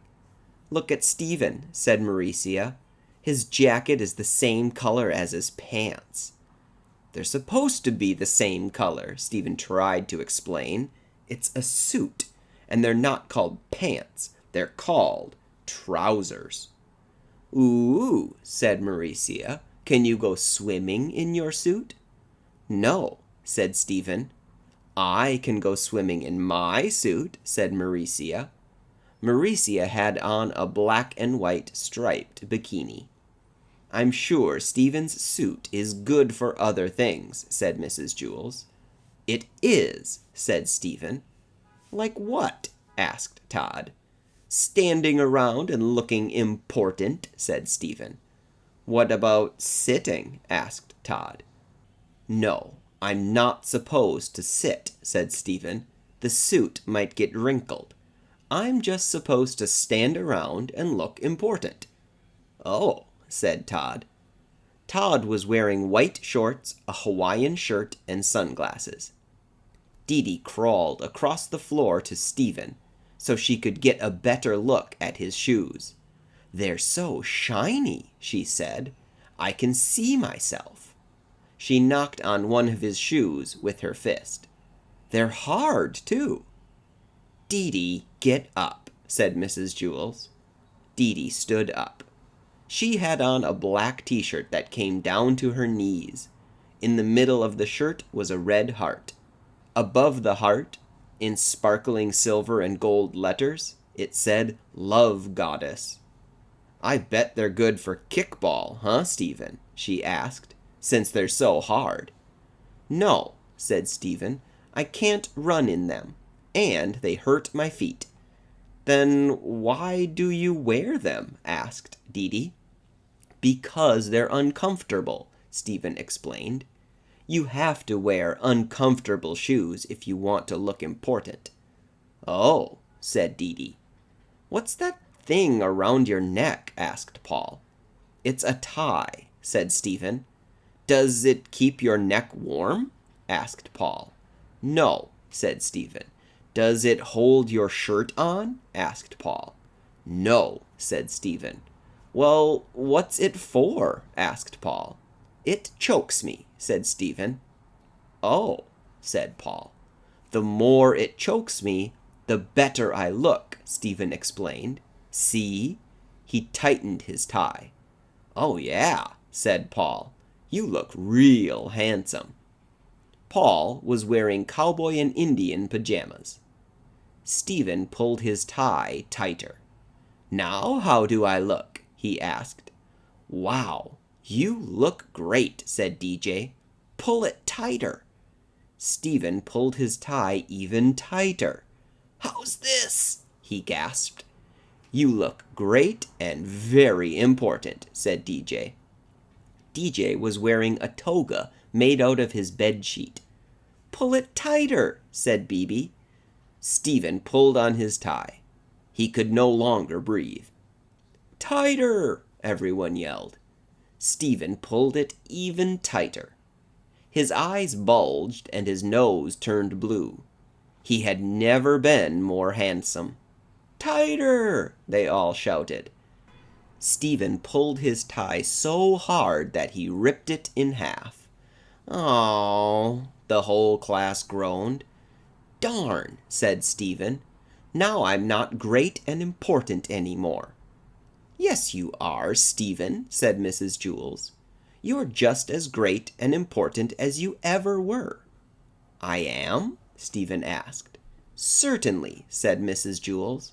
"The tie didn't make you important. It doesn't matter what you wear on the outside. It's what's underneath that counts." "Underneath?" asked Stephen. "Yes," said Mrs. Jewls. "If you want to be great and important, you have to wear expensive underpants." "Oh," said Stephen. Mrs. Jewls had on a flowered tank top and a grass skirt. Chapter 26. The Mean Mrs. Jewls. Everybody in Mrs. Jewls's class thought she was a very nice teacher. They were wrong. There is no such thing as a nice teacher. If you think you have a nice teacher, then you are wrong too. Inside every nice teacher, there is a mean and rotten teacher bursting to get out. The nicer the teacher is on the outside, the meaner the teacher inside is.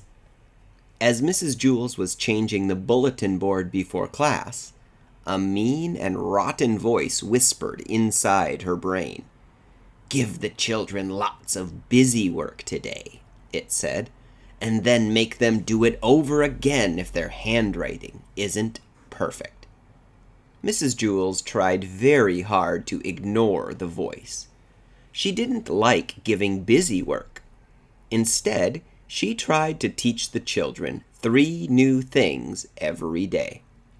She believed that if they learned 3 new things every day, they would eventually learn everything there is to know. There are some classes where the teachers give so much busy work that the children never learn anything. "What do you care if the children learn anything?" asked the mean and rotten voice.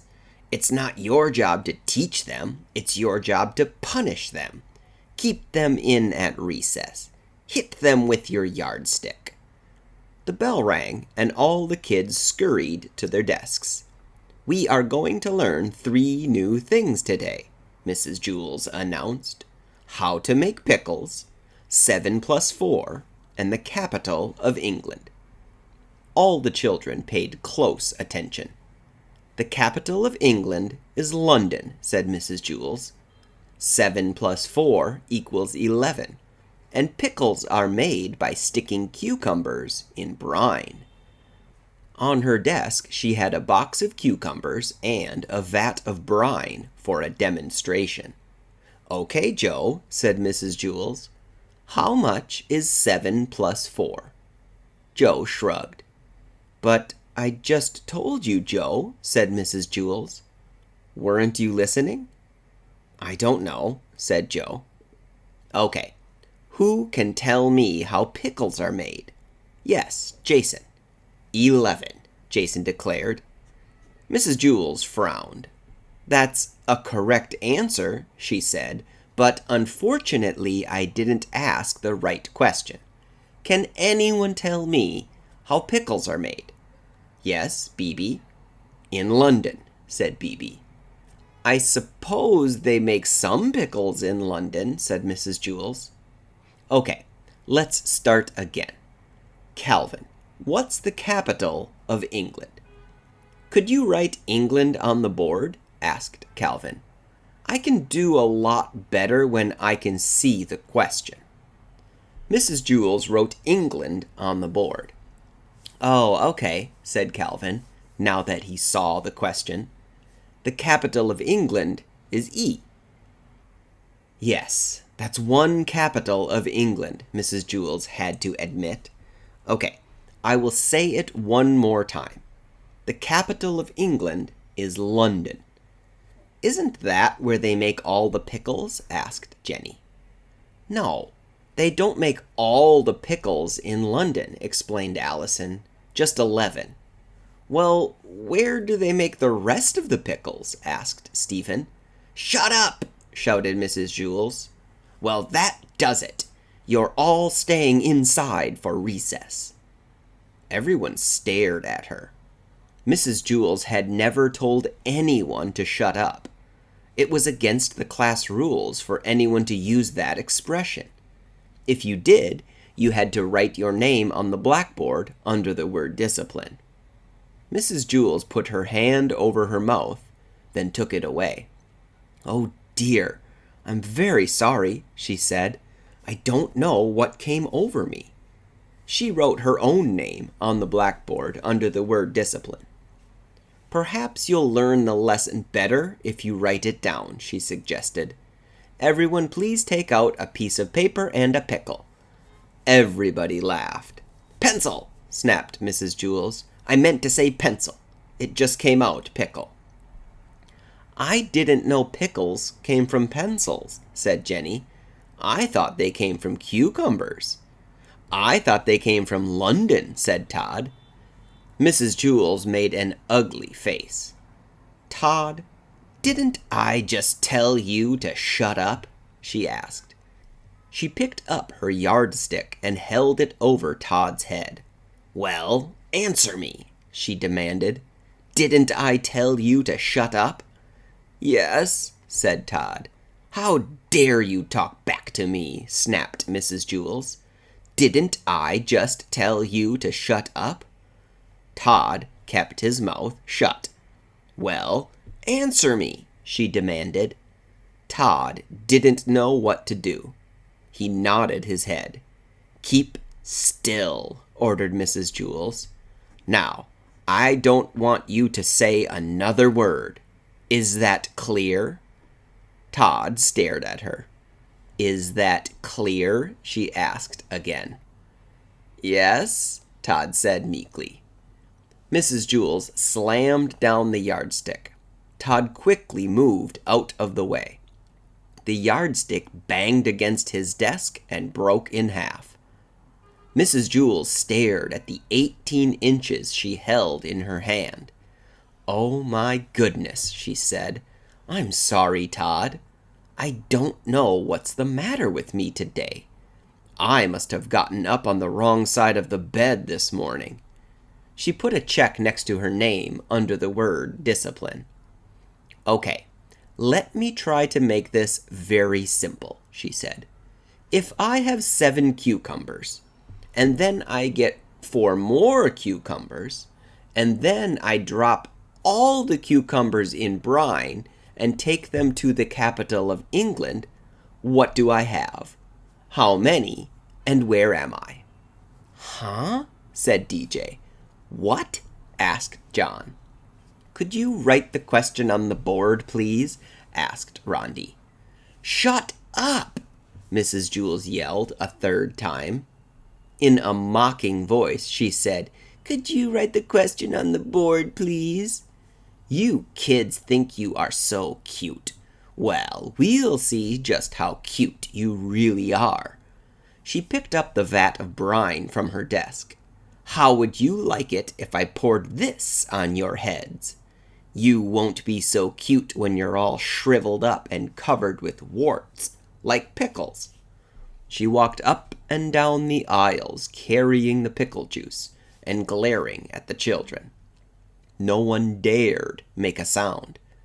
She stopped next to Leslie. How about you, Leslie? She asked. How would you like pickled pigtails? Leslie trembled. Her pigtails wiggled. Well, I'm going to ask you 3 questions, Leslie, said Mrs. Jewls. And if you don't answer them all correctly, I'm going to dump this on your head. Leslie gulped. Question 1, said Mrs. Jewls. How much is 7 plus 4? Leslie quickly tried to count on her fingers, but she didn't have enough. 11, she guessed. A look of disappointment came over Mrs. Jewls's face. Okay, question 2. What is the capital of England? London, Leslie said nervously. Rats, said Mrs. Jewls. Okay, question 3. She looked down at the vat of brine she was holding and shook her head. She thought a moment, then smiled. What is the name of my cousin who lives in Vermont? Leslie had no idea, so she just had to take a wild guess. She closed her eyes and said, Fred Jewls? Wrong, exclaimed Mrs. Jewls. She raised the vat of brine high above Leslie's head and started to tip it over. Paul jumped out of his seat. Those pigtails had once saved his life. Now it was his turn to return the favor. He pushed the vat of brine back the other way. He was just trying to push it up straight, but he pushed too hard. It poured all over Mrs. Jewls, drenching her. Paul froze in terror. Mrs. Jewls blinked her eyes. Pickle juice dripped down her face. Thanks, Paul, she said. I needed that. The brine had cured her. She circled her name on the blackboard and sent herself home early on the kindergarten bus. Chapter 27. Lost and Found. Joy and Mauricia were best friends. They sat down on the grass to eat their lunches, but then Mauricia remembered she needed chocolate milk. She went to get some from Miss Mush. When she returned, she couldn't find her lunch. What happened to my lunch? She asked. Joy looked up at her, then shrugged her shoulders. I set my lunch down right here, said Mauricia. You saw me, didn't you? Joy shook her head. I put it here, then I went to Miss Mush's room to get some chocolate milk. I had a peanut butter and banana sandwich. And there's no way I can eat a peanut butter and banana sandwich without chocolate milk. Joy shrugged her shoulders. Mauricia didn't know what to do. Can I have a sip of your milk? Asked Joy. It was hard for Joy to talk because her mouth was full of peanut butter and bananas. Mauricia handed Joy the carton of chocolate milk. Joy took a big drink, then swallowed. Mauricia looked all around for her lunch. She crawled in the dirt as she searched through the bushes. Any luck? Asked Joy as she finished Mauricia's chocolate milk. I found it, Mauricia exclaimed. Joy coughed on the chocolate milk. You did? She asked, then coughed again. Mauricia crawled out of the bushes holding a paper sack. She sat back down next to Joy and opened it.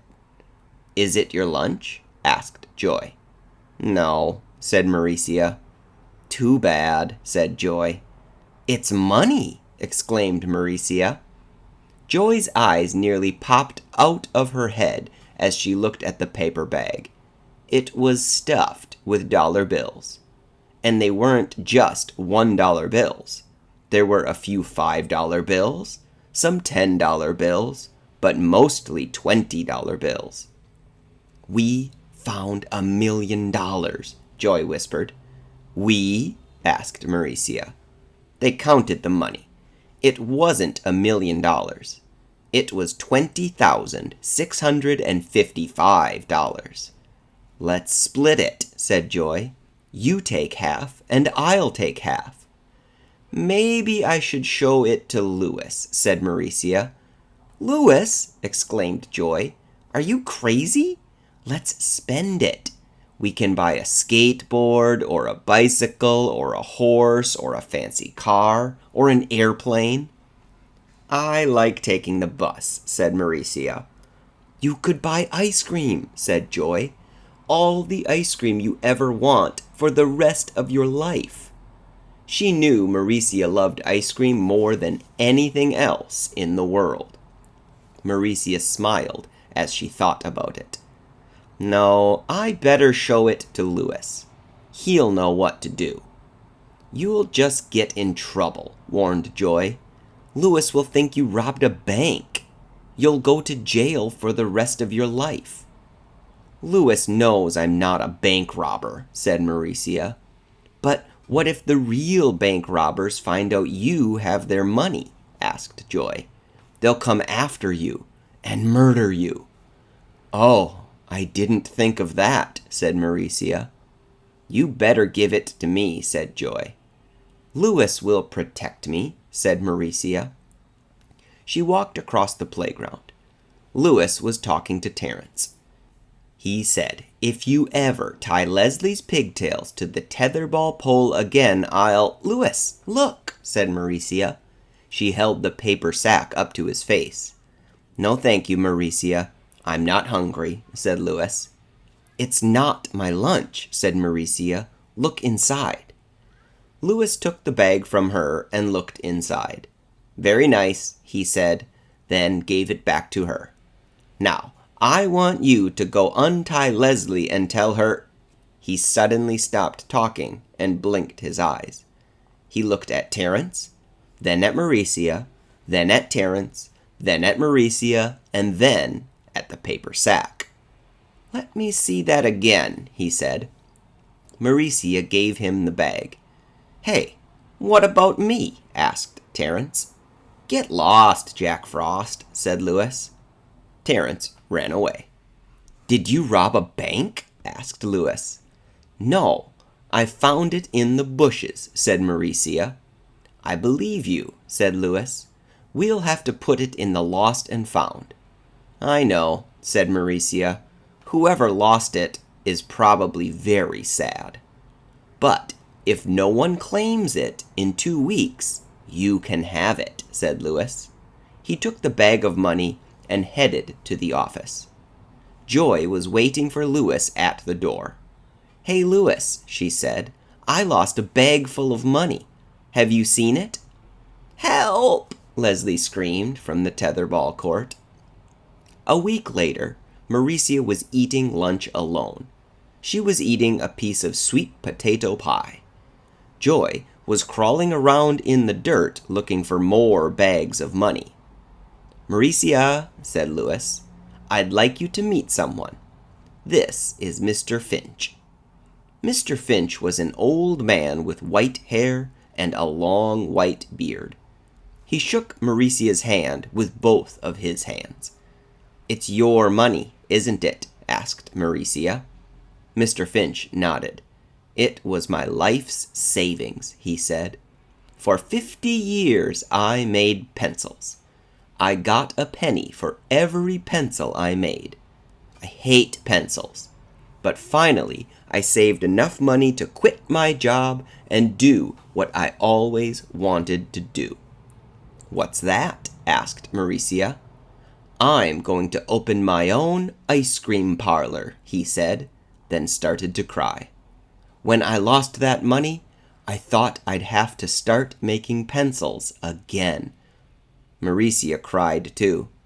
Here, I want you to have this, blubbered Mr. Finch. He gave her an envelope containing $500. It was the second largest amount of money Maurecia had ever had. And I will give you free ice cream for the rest of your life at my ice cream parlor, he promised. Thank you, said Maurecia. No, thank you, said Mr. Finch. I'm so glad someone as kind and as honest as you found it. There are so many dishonest people in the world. It's good to know there are still good people, too. They hugged each other. Joy crawled out of the bushes. Hey, who's that? She asked. This is Mr. Finch, said Maurecia. It's his money. Look, he gave me a reward of $500. And I'll get free ice cream for the rest of my life. Well, what about me? Joy demanded. Don't I get anything? Oh, dear me, said Mr. Finch. I didn't realize there was someone else involved. Maricia would never have found the money if it wasn't for me, said Joy. Why, what did you do? Asked Louis. I stole her lunch, Joy said proudly. Mr. Finch gave her a pencil.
Chapter 29.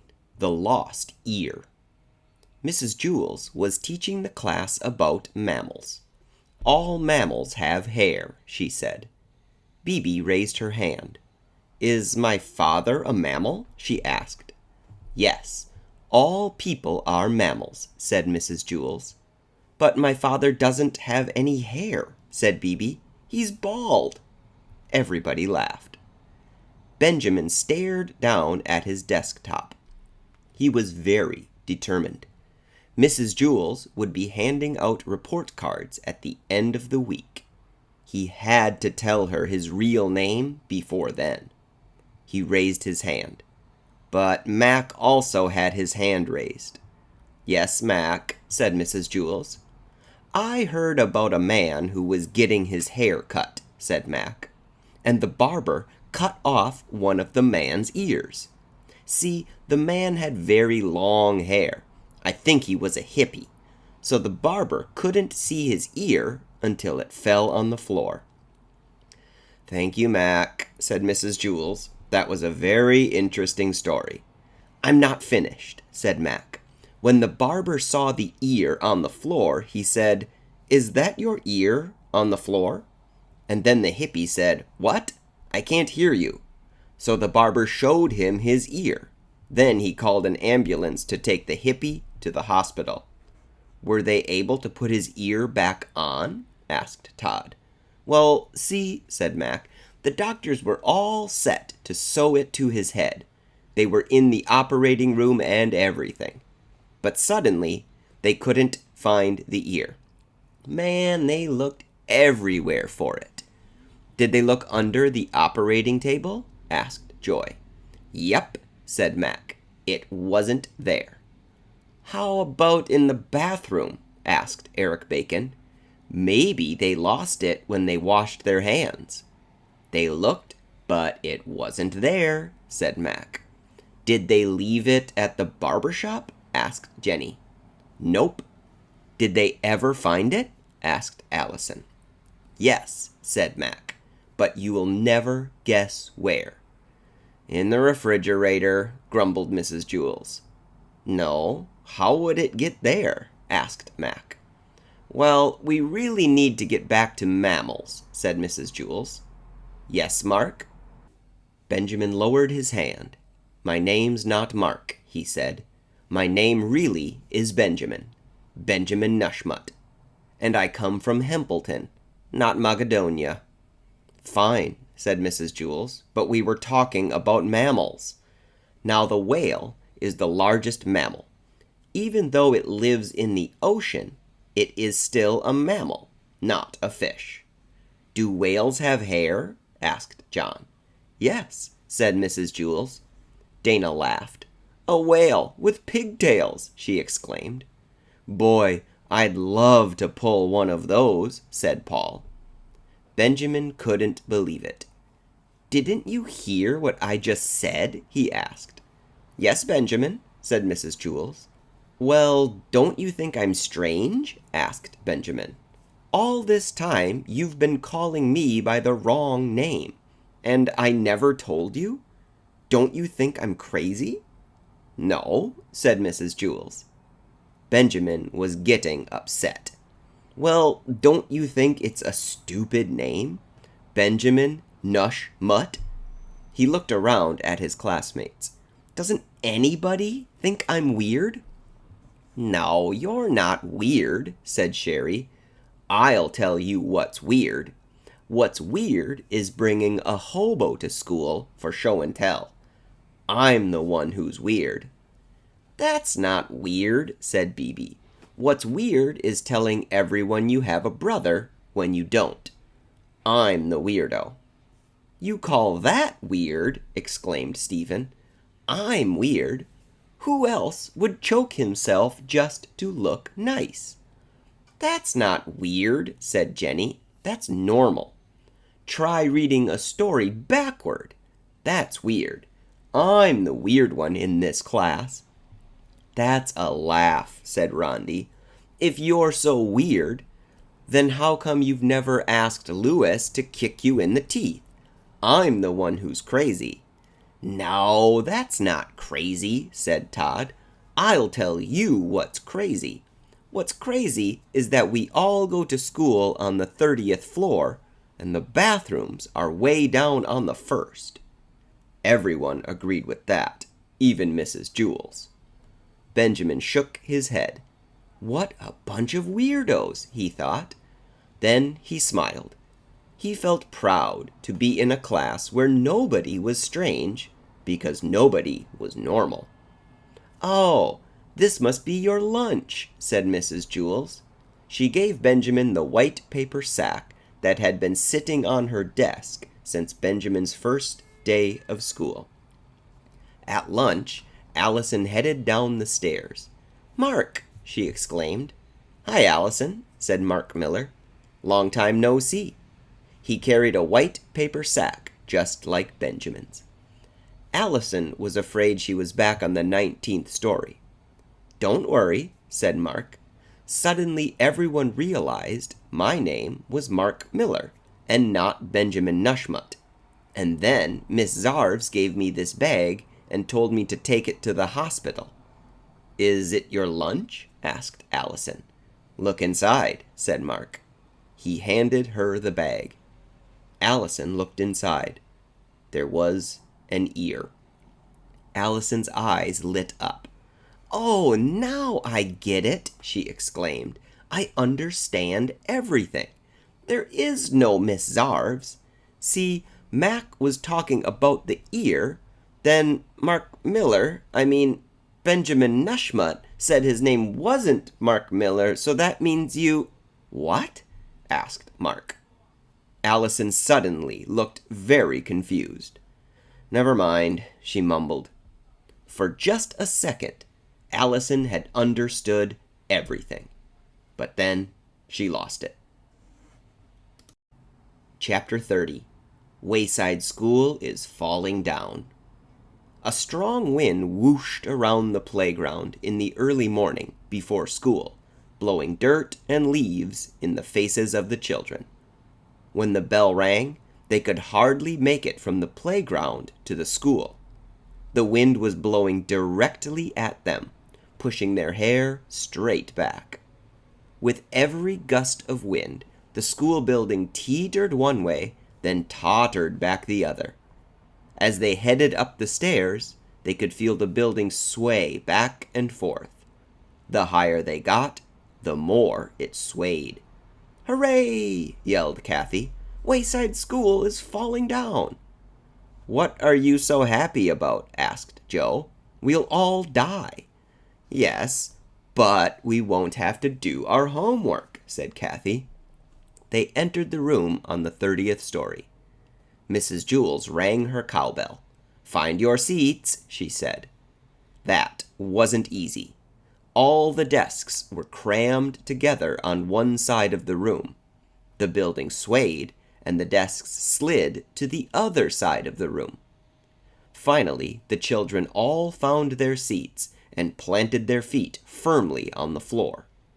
"We are going to have a fire drill today," Mrs. Jewls told them, "so let's be prepared. Who is our door monitor this week?" "I am," said Maricia.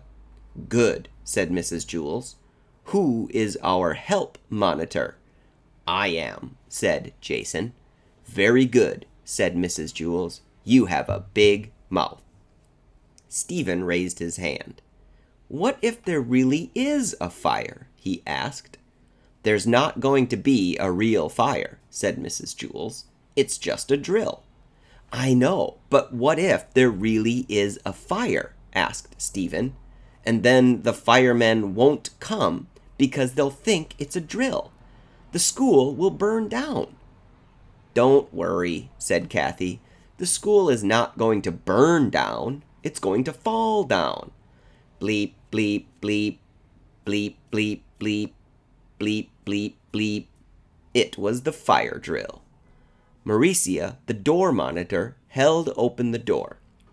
Jason, the help monitor, ran to the window. "Help!" he screamed. "Save us! We're up here! Help! Help!" Mrs. Jewls led the children out of the room. If there was a real fire, the children might not be able to see her because of the smoke, so she constantly rang her cowbell. There wouldn't be time to go all the way down the stairs either. Mrs. Jewls led them up the ladder and through the trap door to the roof. If there was a real fire, helicopters would rescue them. The wind was even worse on the roof than it was on the playground. Mrs. Jewls stood in the center and held the cowbell high above her head. She looked just like the Statue of Liberty. "Everyone stay away from the edge," she warned. Kathy sang, "Wayside School is falling down." "It's not falling down," said Stephen. "It's burning down. And no one will rescue us because they think it's a drill." Jenny noticed a dark, funnel-shaped cloud off in the distance. "Tornado!" she screamed. "We're all going to get sucked off the roof." A flash of lightning lit the sky, followed by a loud crack of thunder. "We're going to be struck by lightning," shouted Todd. "No, we won't," said Stephen. "We'll burn in the fire." "No, we'll be sucked up in the tornado," said Jenny. "No, the school is going to fall down," said Kathy. Mrs. Jewls continued to ring her cowbell. Klabonk, klabonk, klabonk. The strong wind carried the sound for miles. Suddenly, screams came from down below. Then the whole building began to shake violently. "Earthquake!" yelled Benjamin. "Fire," corrected Stephen. "The school must have been struck by lightning," said Todd. "Tornado," said Jenny. "All fall down," said Kathy. The building continued to rumble and shake. There were more screams. "Listen," said Myron. "They're trying to warn us about something."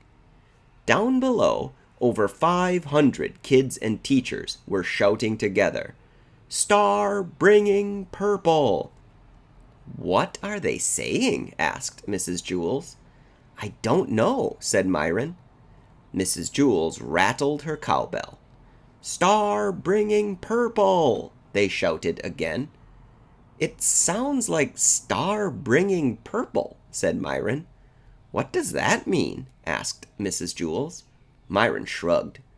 Mrs. Jewls rang her bell even louder. "Star bringing yorble!"